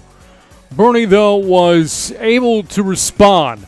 Somerset scoring in its opening drive. Boerne responded with a touchdown of its own. This, though, came late in the first half and was a go-ahead touchdown with Houston Hendricks hooking up with Riley Pekacek, also in a 4th down play for Boerne. Now, there was an opportunity for Somerset earlier in the half to take the lead as they got a punt following an inadvertent block by the Boerne Greyhounds. Somerset, though, could not capitalize and did not score on that possession. Boerne, though, scored Later in the second quarter, you saw that play. Pekanchuk in the 30-yard touchdown catch. Again, late in the first half with under a minute to go.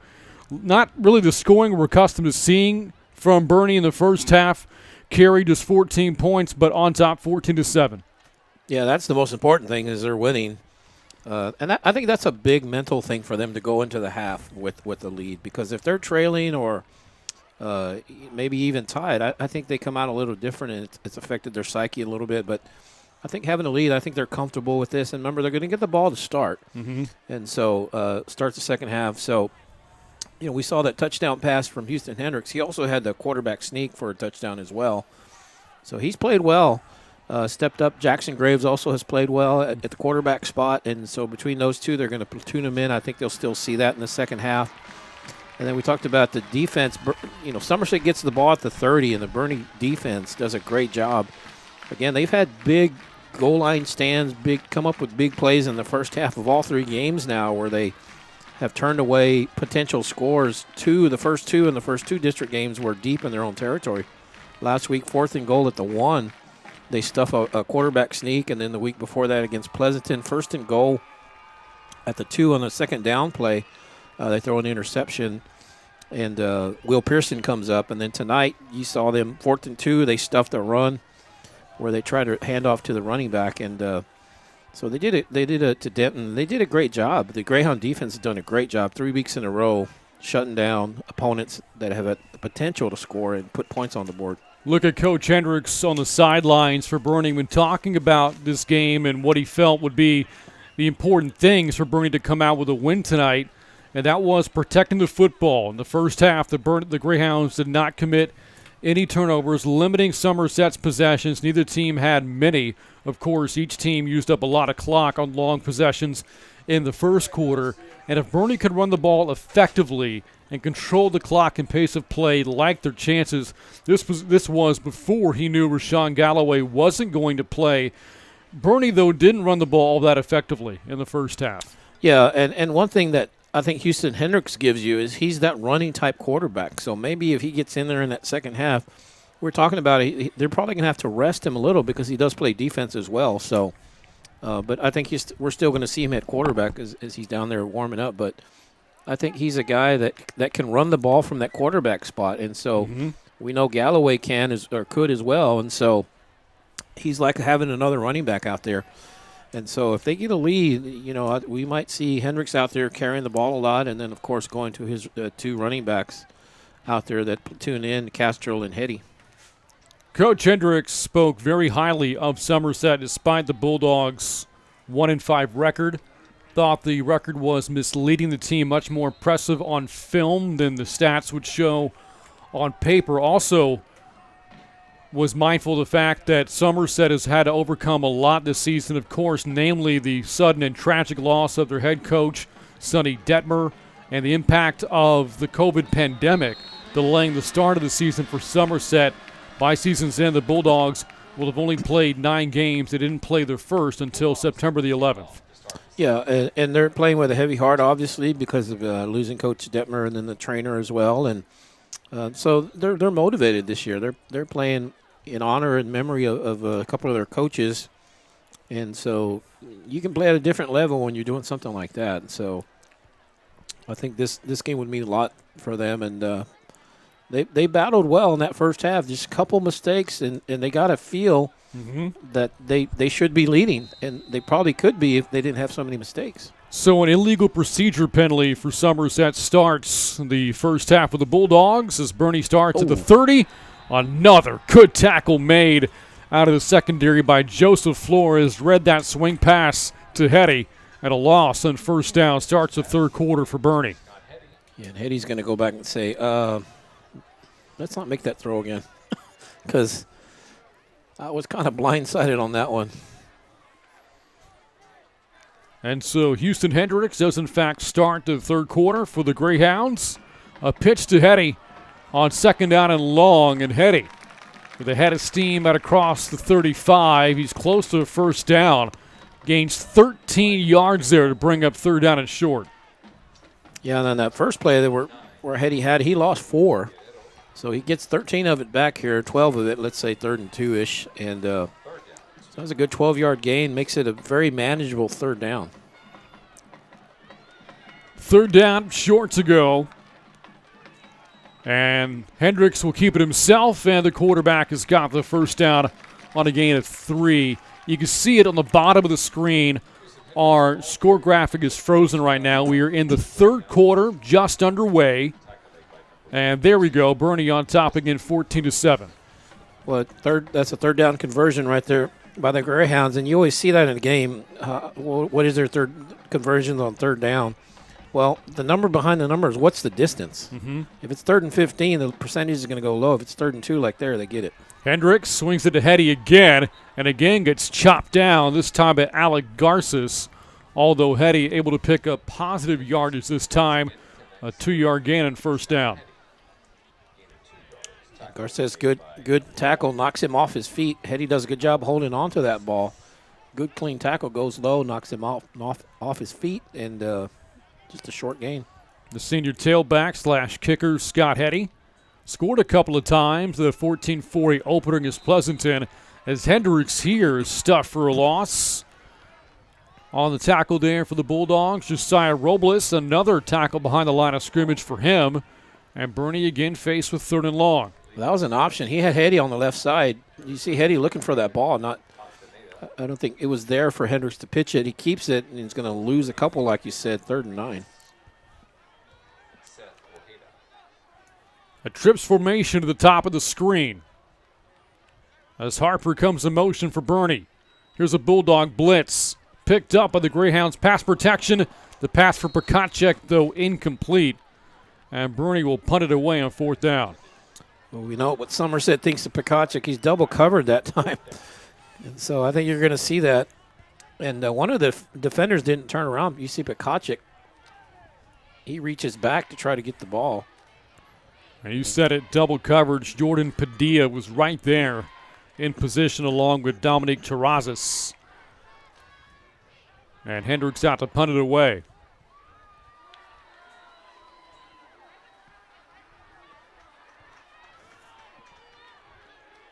And the Bulldogs will let it bounce and dies at the 24-yard line. Again, a tight game here as we start the third quarter early on. Somerset looking for its second win of the season. Its only win was a wild game against Corpus Christi Toloso Midway. It was earlier this month, back on October the 2nd. Bulldogs won that game 30-26, but nearly blew a 14-0 lead. More on that game in a moment as Detmer and the Bulldogs operate from their own 24 on their first third quarter possession. Off the play fake and the rollout, low throw is incomplete. Looking for Denton.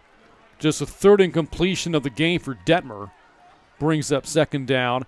So Somerset surrendered an 80-yard kickoff return for a touchdown with 1:35 left to fall behind by 3, but Detmer was able to engineer a game-winning drive with 36 seconds to go, hooked up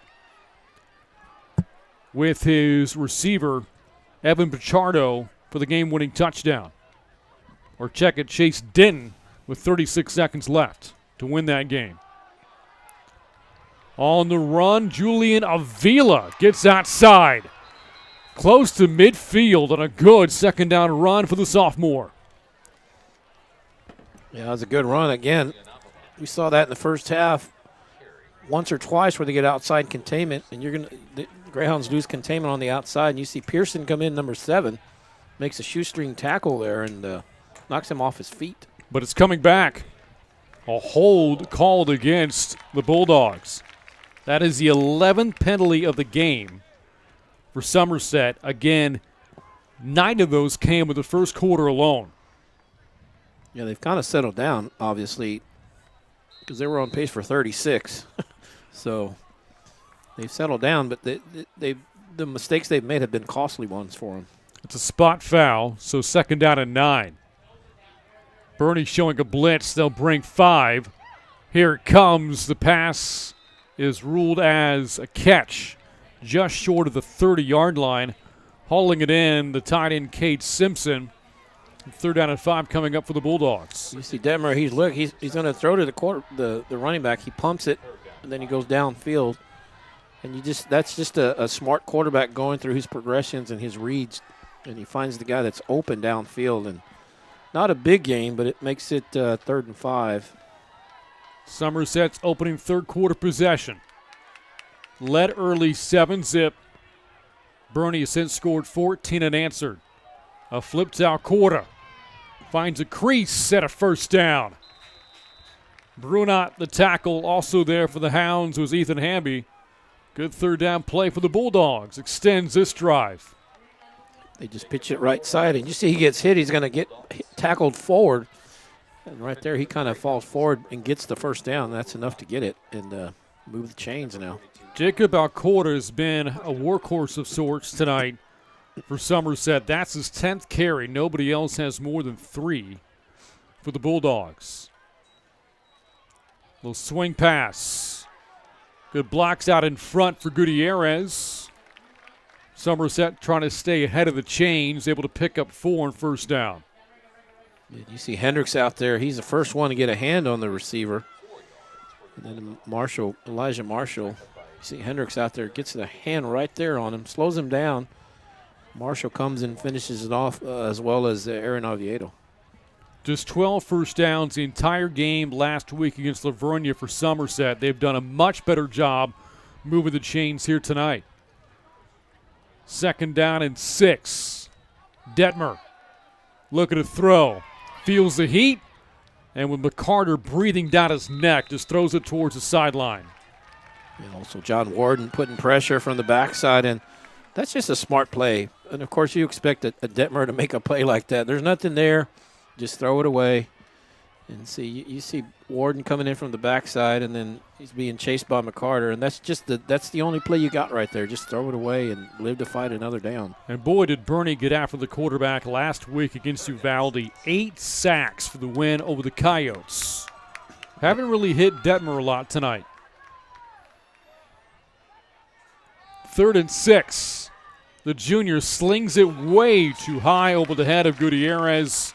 We've seen some good balls thrown tonight by Detmer. That one not one of his better passes. And Somerset will punt it back to Boerne. Yeah, he set his feet, but just the ball kind of sails on him. So he's steps into it, just a little high, kind of sailed on him. And Gutierrez had run a good route, got in front of Bays, the defender. And here's Valenzuela to punt it away. Good drive for Somerset. Stalls at the 40. Left-footed kick. Takes a Somerset roll inside the 5 and out of bounds at the 2-yard line. How about that? Justin Valenzuela. Not really built like a punter. He's a nose guard. But that a really impressive punt there. They'll mark it out of the 3-yard line. That was a great roll. And that's something we saw last week in Uvalde because it's a grass field. Coach Hendricks didn't have anybody back returning because he didn't feel like the ball would bounce very much because it was a thick grass, and it didn't. The ball, as soon as pretty much as it hit, it would just die. It wouldn't roll more than 4 or 5 yards, so he didn't have anybody back last week. So Hendricks got the first drive at quarterback in the 3rd quarter. Graves in to start the 2nd drive, and Boerne just avoids a safety. Hetty is stopped with his forward progress at the 3-yard line for no gain. Good defensive pursuit there for Somerset. Yeah, a lot of times in that situation, you'll see maybe a quarterback sneak just to try to get them some breathing room, and yeah, Hetty does get back to the line of scrimmage. Not a whole lot of room there for him to run. Graves will take the snap out of the end zone. Pakacek, the motion man, scored the go-ahead touchdown late in the 2nd quarter. And that pass short hop for Xander Garrison. Graves has had a tough time throwing the football tonight. 0 for 7 passing now. And a passing down coming up here. Graves showing good patience. So he's looking left, then he comes back the other way to the other side of the field. Just a little low on that throw. Big potential stop here for Somerset's defense. Valenzuela almost jumped off sides. Graves looking back at the sideline. Play clock down to 4. Graves from his own end zone. Little screen play outside of the end zone across the 10 and a first down. Cam Johnson. Great footwork. Good blocks as well in that screen play. Yep, just a little bubble screen. There's a stop and play, but you're going to see the running back comes out, makes a nice block over there. Cam Johnson committed to baseball. He's committed to Wichita State for the Greyhounds. It's a gain of 15 yards there for Cam Johnson. The player banged up Alec Garces for Somerset. So how about this Boerne offense? A couple of Division I baseball commits. Rashawn Galloway to Texas State. Cam Johnson to play for the Shockers, Wichita State. And that play, 3rd and 10, if you hold them, you're going to get the ball back. Pretty good field position, and the Greyhounds come up with a big play, get the first down, move that chain, and give themselves some breathing room. Graves runs the option to Hetty. And another play made in the backfield by Joseph Flores. Boy, he has been all over those option pitches here tonight. Yeah, anything on his side pretty much has gone for a loss. So, maybe try running into the other side because he's pretty much shutting down everything on that side. A loss of 5 for Hetty. The junior Flores, another TFL tonight for the Bulldogs. Past the halfway mark of the third quarter in a low-scoring 14-4A game. Pakacek, the man in motion. Graves rears back and fires complete. His best throw tonight. Hauled in by Jackson Harper for a first down. Jackson and Jackson connection.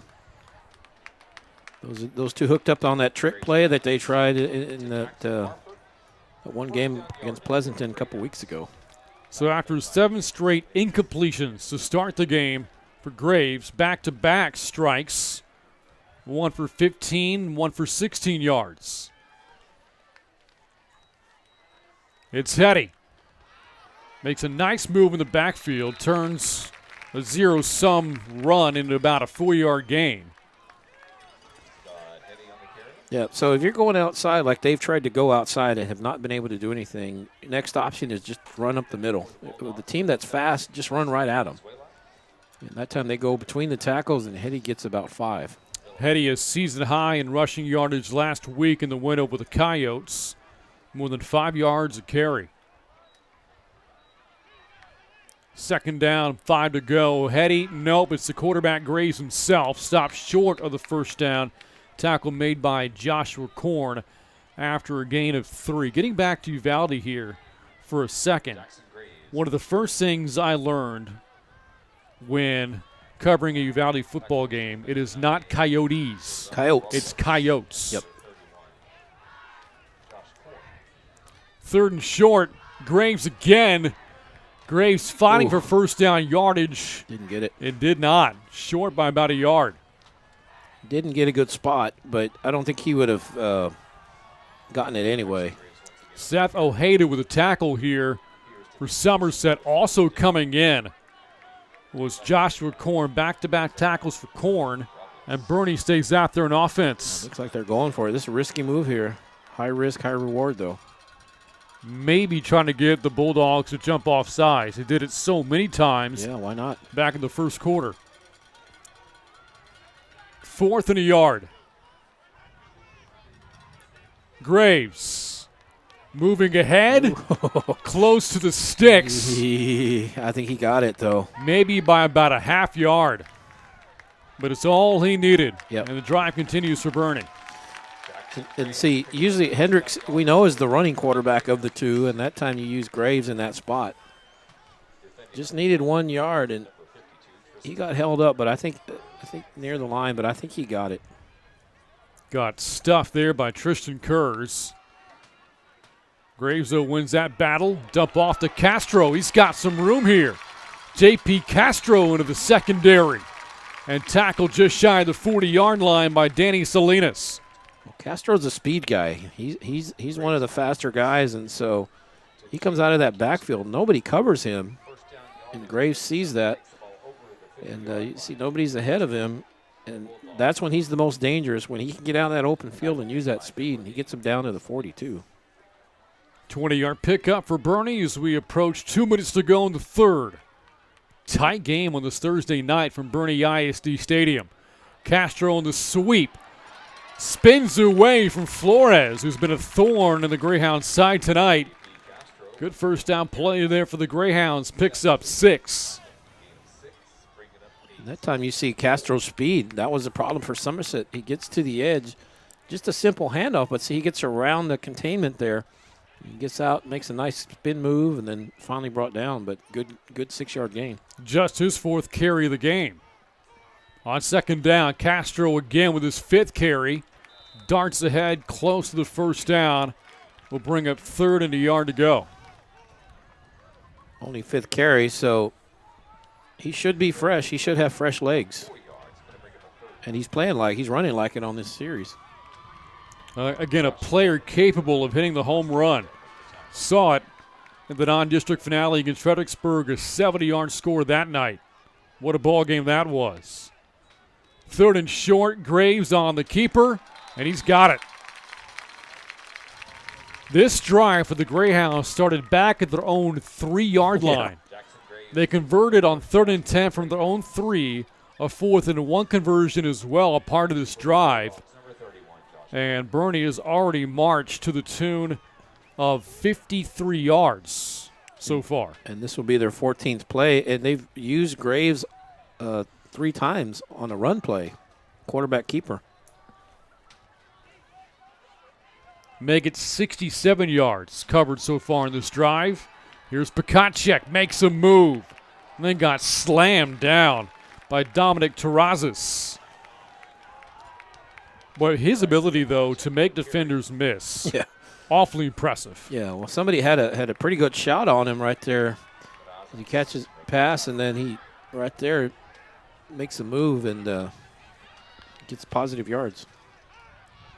Graves off the play fake, dumps it off inside the 20-yard line and down to about the 15 on the catch. Jacob Ramirez. Haven't seen a lot of him in the offense this season, although caught his first touchdown of the year last week.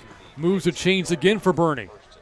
He had a big touchdown last week, like you said, kind of put that game out of reach, and that looks like it's going to take us to the end of the quarter. Greyhounds don't have to snap it if they don't want to. Now 4 straight completions for Graves, and that will in fact end the third quarter.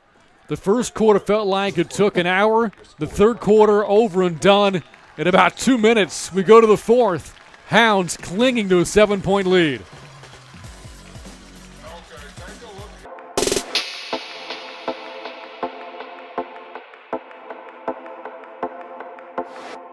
Hi, I'm Tommy Price, BISD Superintendent, and you're watching the Greyhound Sports Network. Box combo, please. At Raising Cane's, we do one thing, and we do it better than anyone else. So why not let our food do the talking?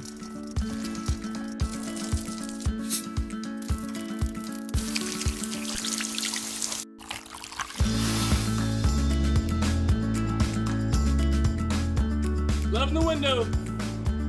Raising Cane's, only the best chicken finger meals. One love.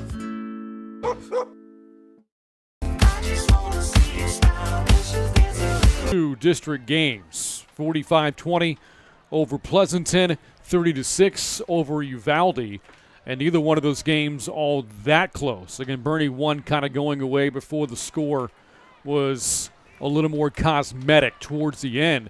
But tonight, Somerset hanging tough. Boerne, though, on the move on a drive that began at their own 3-yard line, now on the Somerset 15. Yeah, we kind of saw the Greyhounds a little bit out of sync. Of course, they're missing their starter, Rashawn Galloway, superstar quarterback, and I think they were struggling a little bit to kind of find some rhythm and identity, but I think they've kind of settled in or playing good football right now. From the 15, Graves on the flat for Hetty. Hetty makes a move, and he's in for the touchdown. Scott Hetty carving his way through the Bulldogs defense. And the Greyhounds cap off a 97-yard touchdown drive. That's pretty impressive. And again, that's twice where a back's come out of the backfield and he's not been covered by the Somerset defense. Right there's head, he catches it. There's nobody around him. He gets 5 yards before the first guy even comes close to tackling. And he makes a nice move at the end. He gets in there, but pretty impressive drive by the Greyhounds. Gave Danny Salinas the old okey doke there. Point after from Hetty. Line drives it through. 21-7.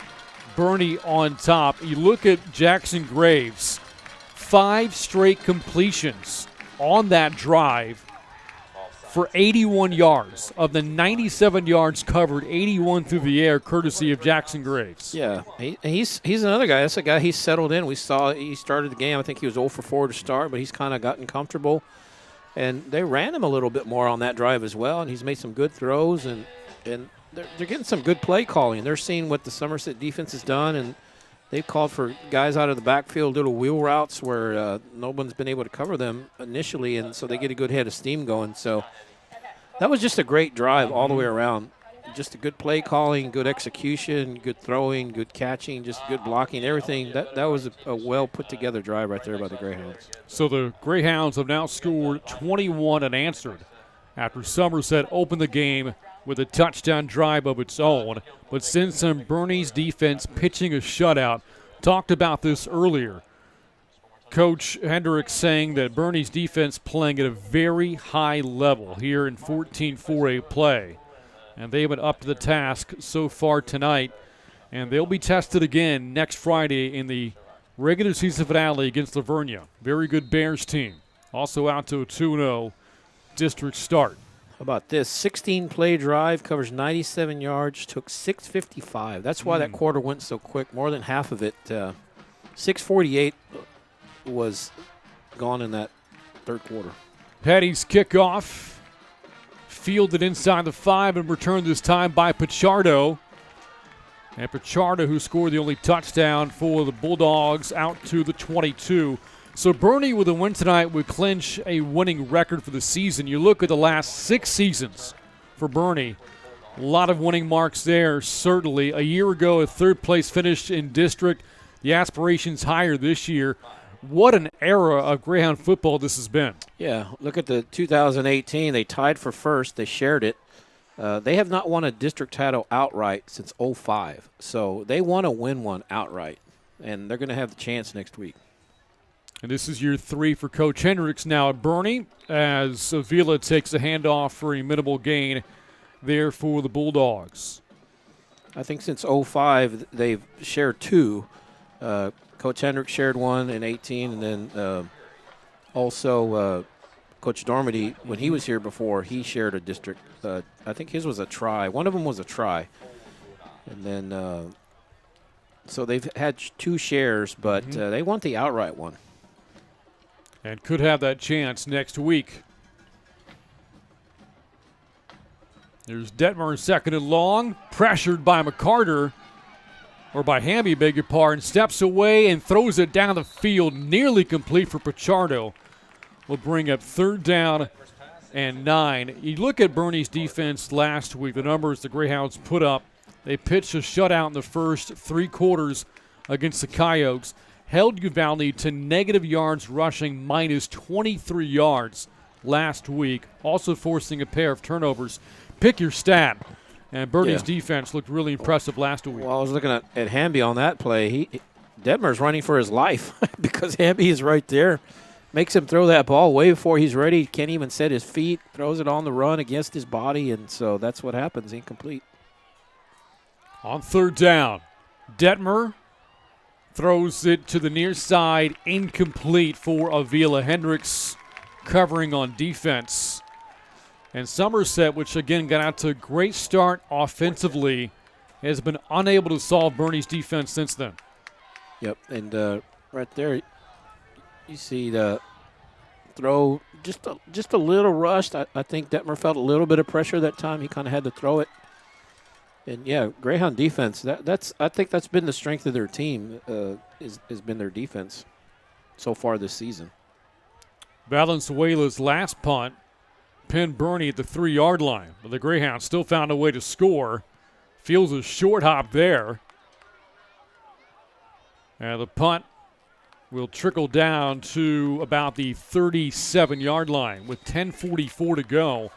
Greyhounds on top 21-7. We talked about Boerne's last 6 seasons, looking at the last 5 for Somerset. It's been a little bit of a different story.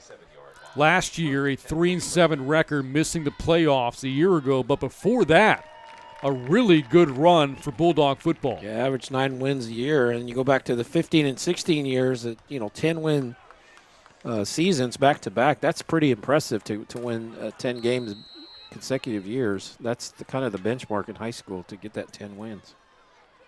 Boerne back at offense. On first down, Graves back out there for a second straight series. Takes it for a 2-yard gain. And the Bulldogs missed in the playoffs last year, doing so for the first time since 2009.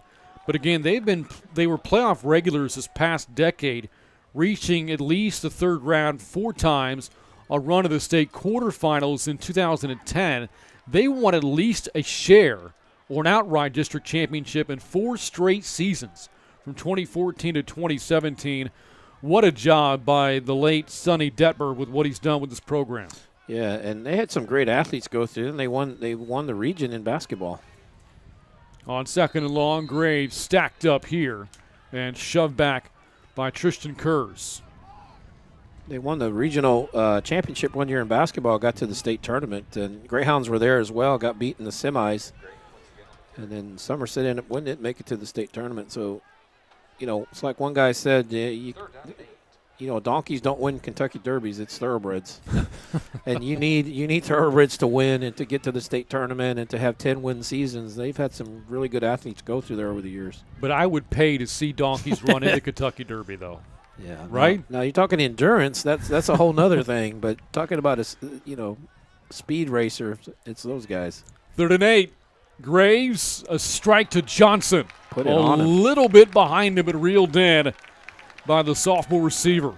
Yeah, he caught it. He's one guy has it marked for a first down, the other a little short, but I think they're going to go with the furthest one. And that was a good, decisive throw by Graves. He just zings it in there. And good job by Johnson going down, making that catch, kind of like a shortstop on a short hop. He used his body to get the short hop. And Graves has recovered since a tough start. That is now 6 straight completions after starting the game 0 for 7.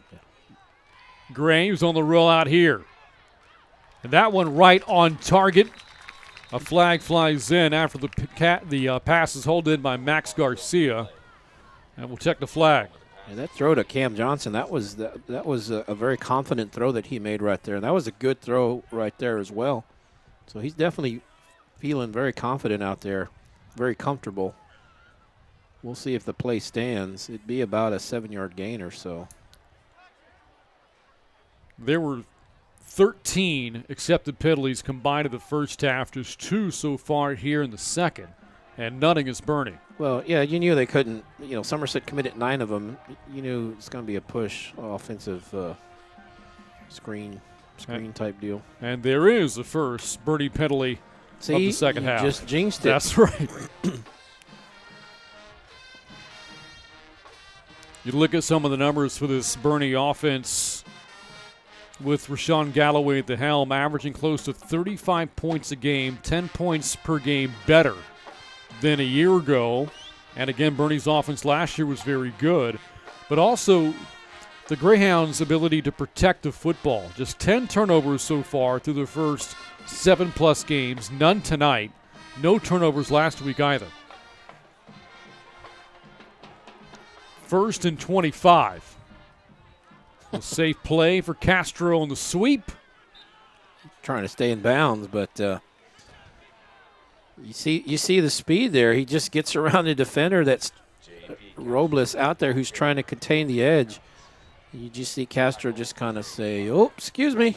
He goes right around him right there, and trying to stay in bounds. They're trying to burn clock. 8:37. They want to keep that clock going and get that run game established here. Keep some fresh legs ahead of next Friday's game against Lavernia. Kind of a high snap to Graves, but able to field it, and then got cut down by Travis Bielefeld. As another flag flies in, could be a hold here against Boerne. And it is. And this is where Coach Hendricks, we talked about it with him last week, and he said in the fourth quarter when we got a lead, we want to be able to run the ball. That's what we want to be able to do. And the Bulldogs will accept the down as opposed to the yardage. It's about 3rd and 20 here for Boerne. Officially 3rd and 18. Interesting call. I don't want to give them the down back. Instead, make it 3rd and about 18. So they figure they can give them something underneath. Just can't give up a big play right here. They'll safe play a draw for Castro. And Kurz has the tackle short of the 45-yard line as Castro loses his hat. They stopped the clock for some reason. Yeah. Lost his helmet. Yeah. Yep. Now they're getting it going. So Greyhounds, they've only gotten about 5 yards on this drive, but they've been able to take off almost 3 to 4 minutes. So that's an effective drive in that sense, that it's shaving time off the clock. Hendricks punts it away. Inside the 10. And it's down to the 7-yard line. Big confrontation there between Ty Denton of Somerset and Colby Brown of Boerne. Denton just kind of shoved him down. He has the right to do that, though. But Somerset will start inside of its own 10-yard line with less than 8 minutes to go here in the fourth quarter. A lot of work to do for the Bulldogs, down 21-7. Mentioned that Boerne will have 8 days between games. They'll next play next Friday against Livonia, but the Bears will have had 14 days off. Livonia again on a bye this week. Yeah, and they get to rest up a little bit. They get to watch, get to scout. So that should be a heck of a game. Detmer in the offense from its own 7. Oh. Pressured, and down he goes for the safety. Tanner Lundy, a 2-pointer. A big stick of Cole Detmer. And the Greyhound defense comes up with another play. There's nowhere for Detmer to go. He's trying to just look downfield. So he's only back there a few seconds, and then here comes Lundy. Detmer got right, or Detmer's offensive line rather, allowed Lundy to get right through. An offensive line which had been holding him upright for a good majority of the game. We talked about it earlier. Boerne hadn't hit Detmer much, but Lundy nails him there. And Boerne on top now 16 and with the football, as Somerset will have to free kick it away. Yeah, this is the double whammy, I call it in football. It's the only time where a team scores and then they get the ball back. Usually when you score, you give the ball back to the other team, but on a safety, you get points, and then you get a chance to burn some clock. And you know, we were talking about the Greyhound last drive. They burned 3 minutes off the clock. Well, 2:59, so just 1 second short. And so they shortened the game. So now they're going to get another chance to burn more clock right now. They're going to get a chance to take even more time off this clock and shorten it and get out of here with a win. Second straight week that Boerne's defense has recorded a safety. Did so last week against Uvalde. So as impressive as the offense can be, right, with Galloway and Pikacek and the two-headed running back attack of Castro and Hetty, this Boerne defense, very stout, gaining momentum at the right time in the 2020 season. Valenzuela's free kick fielded at the 30. Taken across midfield, and Johnson, the return, fumbled it. Boerne recovers as another flag flies in. Yeah, one of the Somerset players was still down. He got up. I didn't know if he was hurt. At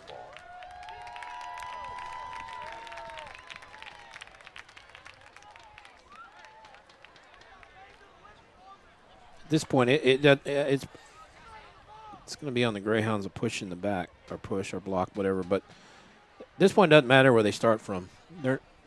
They'd like to score, but right now, this is all about shortening this game and running the ball and just chewing time off and getting out of here and getting out here with a win and going to 3-0.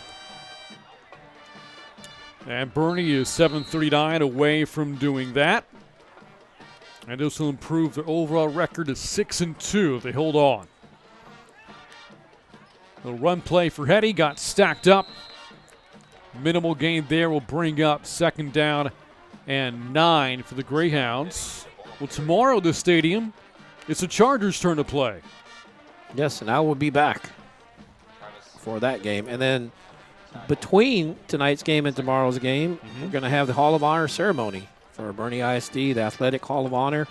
The 04 team, the state semi team, the best football team in Boerne High history, 12-2 state semifinalists. They're going to get inducted along with some of the players from that team.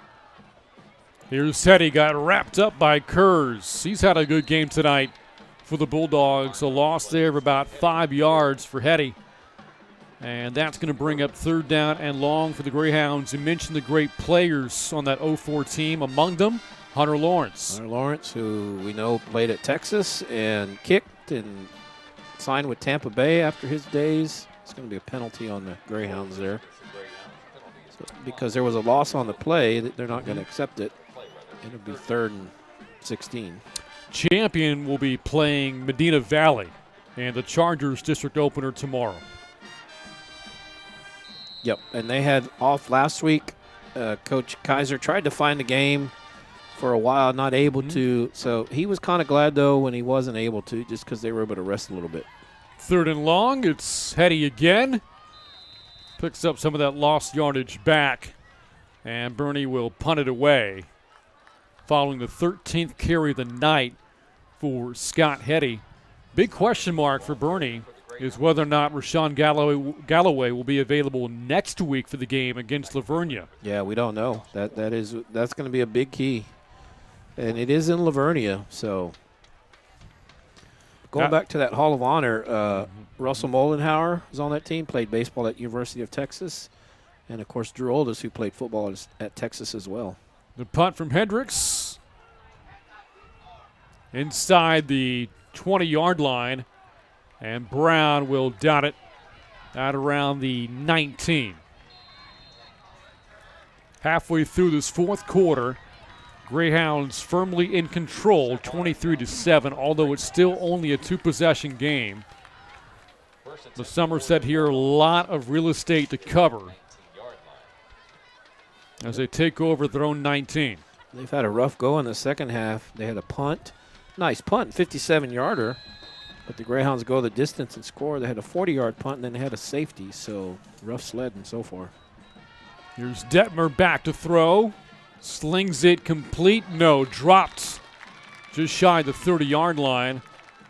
Trying to hook up there with Tyler Denton. Been a tough second half for Detmer after an effective first half. There's 2 of 6 passing since the start of the 3rd quarter.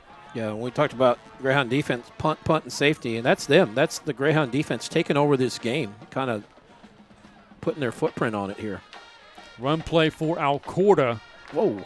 He's had some good runs tonight. That not one of his better ones, certainly, although he picks up 3. But one of the problems for Somerset has been the Bulldogs' inability to get leads early, and so they have to abandon the runs early on in ball games, playing from behind so often, being forced to throw. On 3rd down here, Detmer wants to throw, now runs. Detmer, nice move, and he's got the 1st down. And that was the right read. He rolls to his right. There's nobody out there. And so he's still looking, but he decides to tuck and run and gets the 1st down. Not known for his running ability. On 1st down, Detmer going deep along the far side. Double coverage zone against Denton.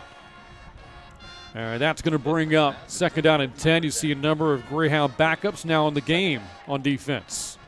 You think of the Detmers, Coy and Ty, they were over 6 feet. I don't know how tall Cole is. He seems maybe 5'10", 5'9"-ish, so he's not that big Detmer body, that his cousin had that played there a few years ago that was 6'4", Dinkelman. So you got to be careful when he runs because he's not all that thick. And now Coy Jr. playing at A&M Kingsville. 2nd and 10, again overthrown, looking for Tyler Denton. That'll bring up 3rd down and 10. So Sonny Detmer coached both Ty and Coy, his sons, and both of his grandsons, Cole and Coy Jr. How many people can say that? And his other grandson, Dinkelman, who played there as well. And he's the one, he made news. He made national news when he committed to LSU, I think, as an 8th grader. And big kid, just big frame, big body. When I mentioned grandson playing at A&M Kingsville, that's Coy Jr. Screenplay for Pichardo. And man. Bernie's defense read that. Chase House to tackle. And that'll bring up 4th down for the Bulldogs inside of 5 minutes to go. Greyhounds on their way to a 3-0 start to 14-4A play. House, a couple big hits here. Look at the shot he delivers on this guy right. Just knocks him down pretty good. And gets up slow, but what do you do? What do you do if you're Somerset 4th down? Do you go for it with under 5 minutes or just punt it away? That's a great question. And you start thinking about, potential tiebreakers, but Somerset will not finish in a tie with Boerne. The Bulldogs are going to be battling for one of the final playoff spots in 14-4A play. Boerne and Livonia are in, so there are 2 spots left to be had between 3 teams fighting for it. Pleasanton, Uvalde, and Somerset. And who's left on Somerset's schedule? Uvalde and Pleasanton. So from here on out, it's playoff football for Somerset. Yeah. And then also, pretty much the 1 and 2 seeds are established between Boerne High and Livonia. It's just a matter of which order. Who's going to win the district title, and the loser is going to get second of probably next week's game. So, but this is the exciting time because they're all district games, and district championships are going to be won and lost, and playoff seeding is going to be decided. And playoff teams are going to be decided, and teams are going to miss out. All that's coming up in the next couple weeks. Somerset going for it, trying to keep the game alive. Has Alcorta, wide open. Inside of midfield, the biggest play from scrimmage for the Bulldogs here in the second half. Well, and if Detmer hits him in stride, he may still be going. There's nobody around him. You see he's going to have to reach back. And if he catches in stride, he probably scores. It's a 21-yard gain at 4th and 10. Detmer again to the air. Again over the middle. This time for Gutierrez. Broke it up, though, by the Greyhounds' Tate Krackhaft. And that's going to bring up 2nd down and 10. Defending for the Greyhounds, number 11, Tate Krackhaft. 2nd down.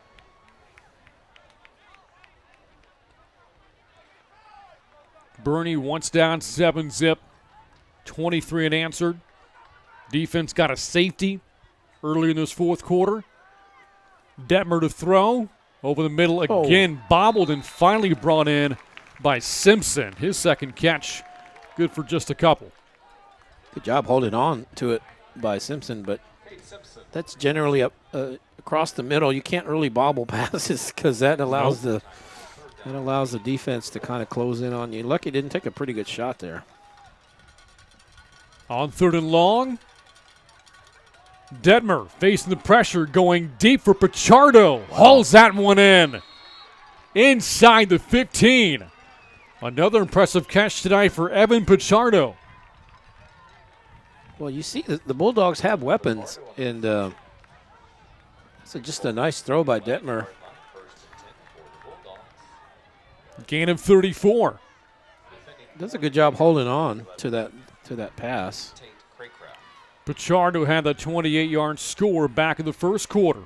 Came with a 4th down play. Converts on 3rd and long there. From the 11, here's Alcorta. Trying to get outside, spins back inside.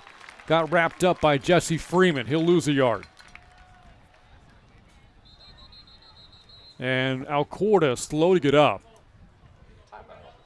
Yeah, Somerset calls for a timeout. Stops the clock with 3:18 left.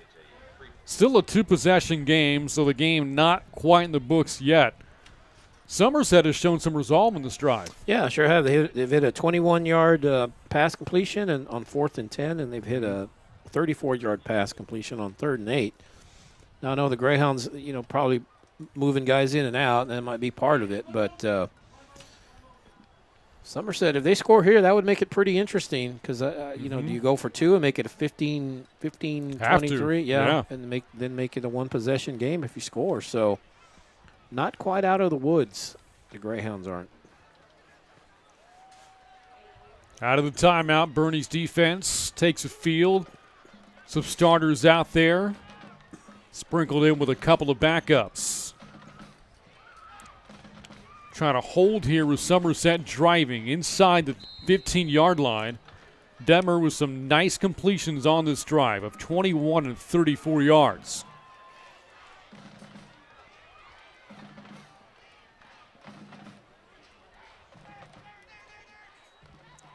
Off the play-action fake, Detmer rolls and throws to the tight end. Christian Salinas got shoved out of bounds there by Lundy. And now third down coming up. He's a big kid, Salinas, but Lundy's a lot smaller, and he pushed him out of bounds like a rag doll. He just gave him a good shove. It's a good-looking drive. This is the 13th play of this drive for Somerset. The problem is you're taking a lot of time. Yeah, taking a lot of time. As we approach the final 3 minutes of the fourth quarter.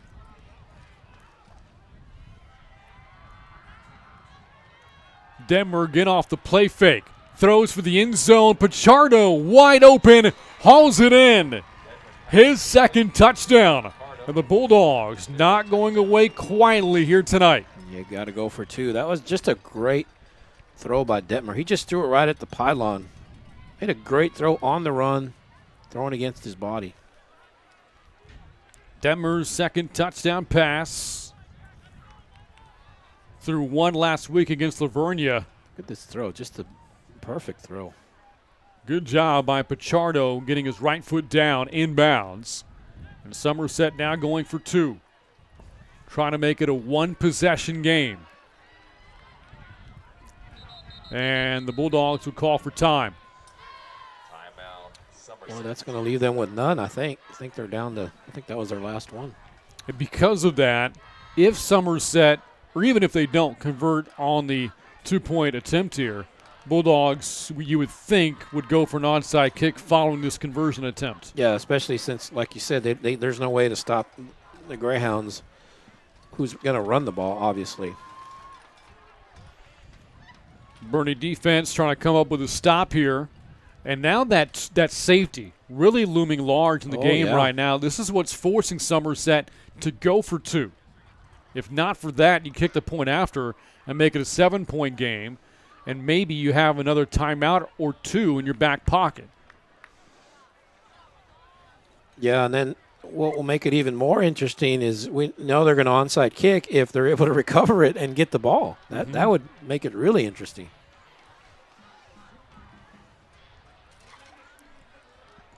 Out of the timeout, Bulldogs trying to inch closer. Touchdown moments ago. Cut of the lead down to 10, trying to make it 8.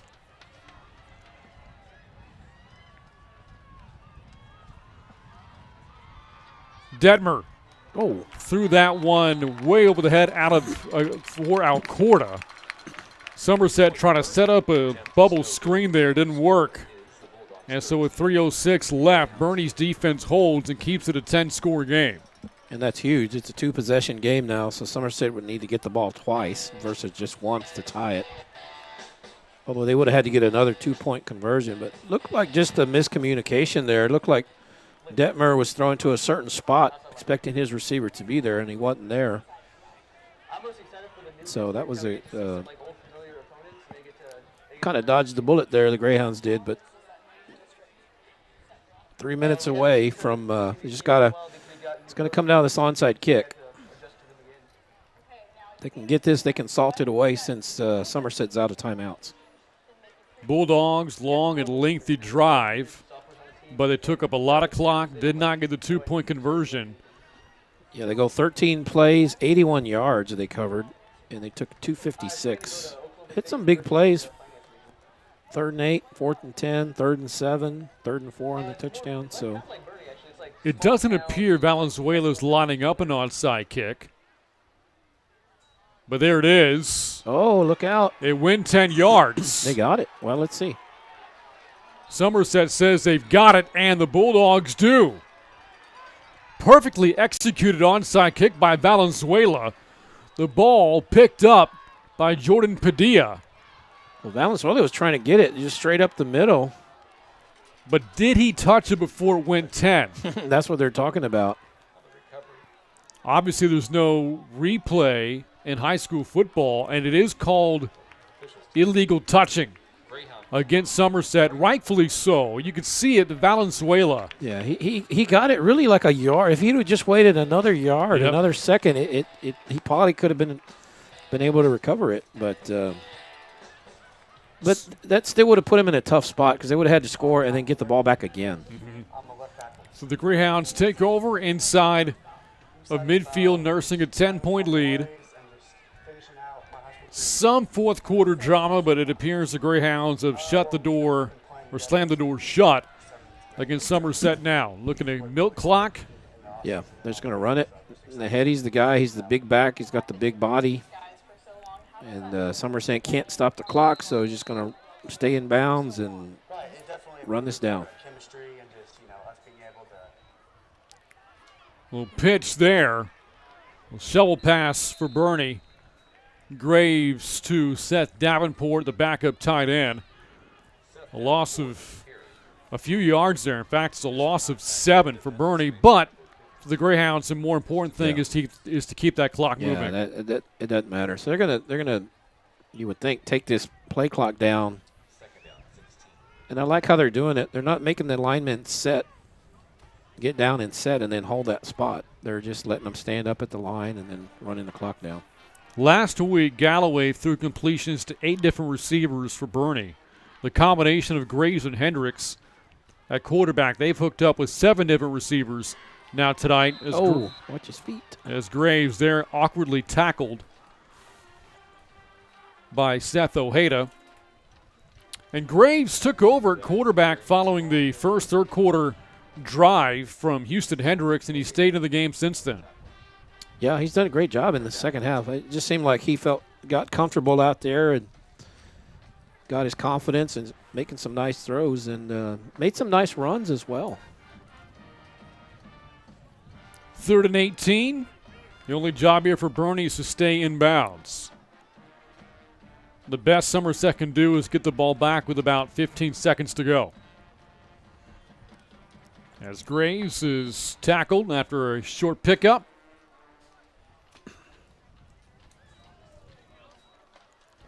And Boerne will punt the ball inside of a minute left with about 40 seconds to go. So Somerset should get it with about 30 seconds, give or take, after this punt. Yeah, and the Greyhounds that time, they let the play clock get down to about 2 before they snapped it. They'll do the same thing here. It's at 15, so they're just gonna wait, let it go down. And Boerne took over this drive at 2:59, so they're able to shave 2 minutes off the clock here.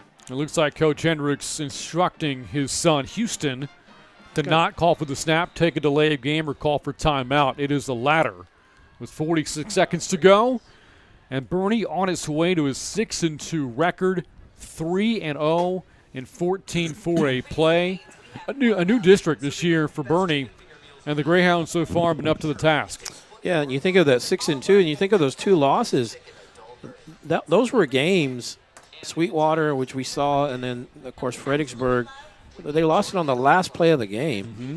Those are games where there were 2 or 3 plays that really decided each game, and if they get those 2 or 3 plays to go their way, you're looking at an undefeated season. Mm-hmm. Of course, not that it matters as far as your district campaign. That was non-district, but that's how close they were to being perfect so far. And Boerne will get its biggest test of the district season next Friday on the road against Lavernia. Somerset gave the Greyhounds a stiffer challenge than I think many expected tonight. Of course, Boerne playing without Rashawn Galloway a factor, but Somerset gritty defensively and at times on offense as well. Here's the rush. Hendricks just got it off on a ball that sails out of bounds. Yeah, you take that. They were bringing the house. They were trying to get a block, and Hendricks didn't have much time. He just got rid of it, and so it's a positive punt, and you leave Somerset with 30 seconds, so you take that even though it's going to hurt his average. You see the pressure coming in. That goes down as a 10-yard punt for Hendricks. The rush was on from Diago Guerrero for Somerset.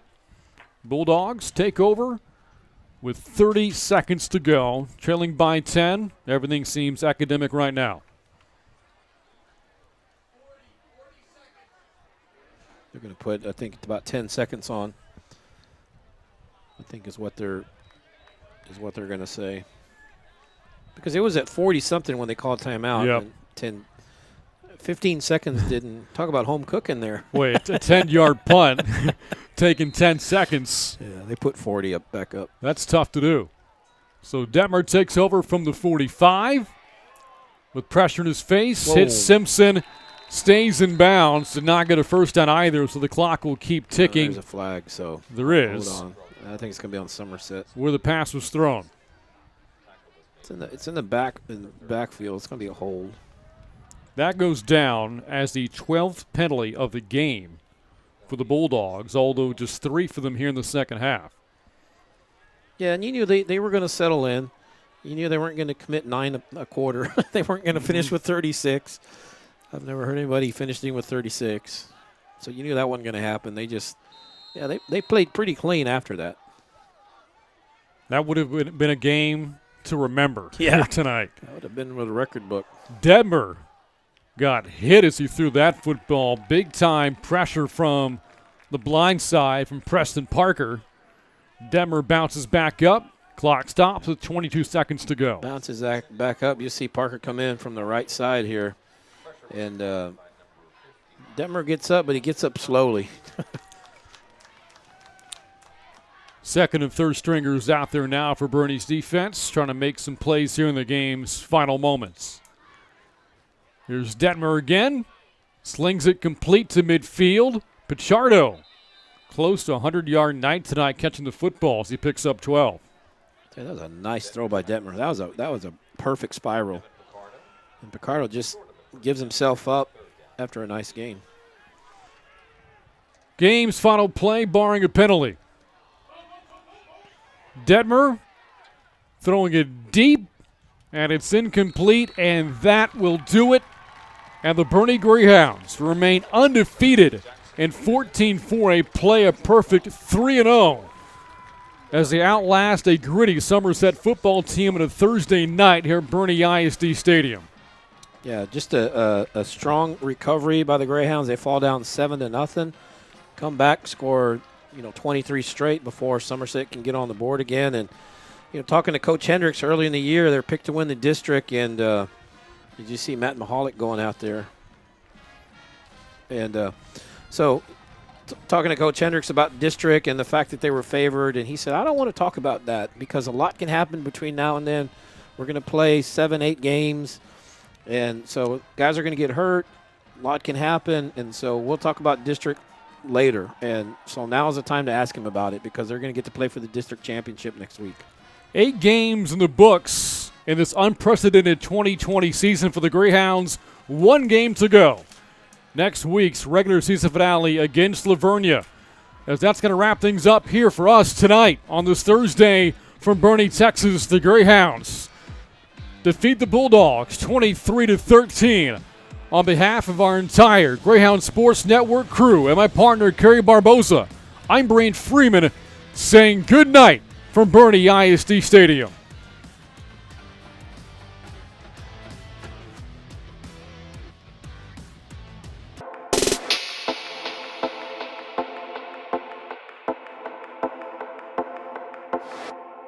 Hi, I'm Gina Devane, the Boerne ISD Athletic Secretary, and you're watching the Greyhound Sports Network.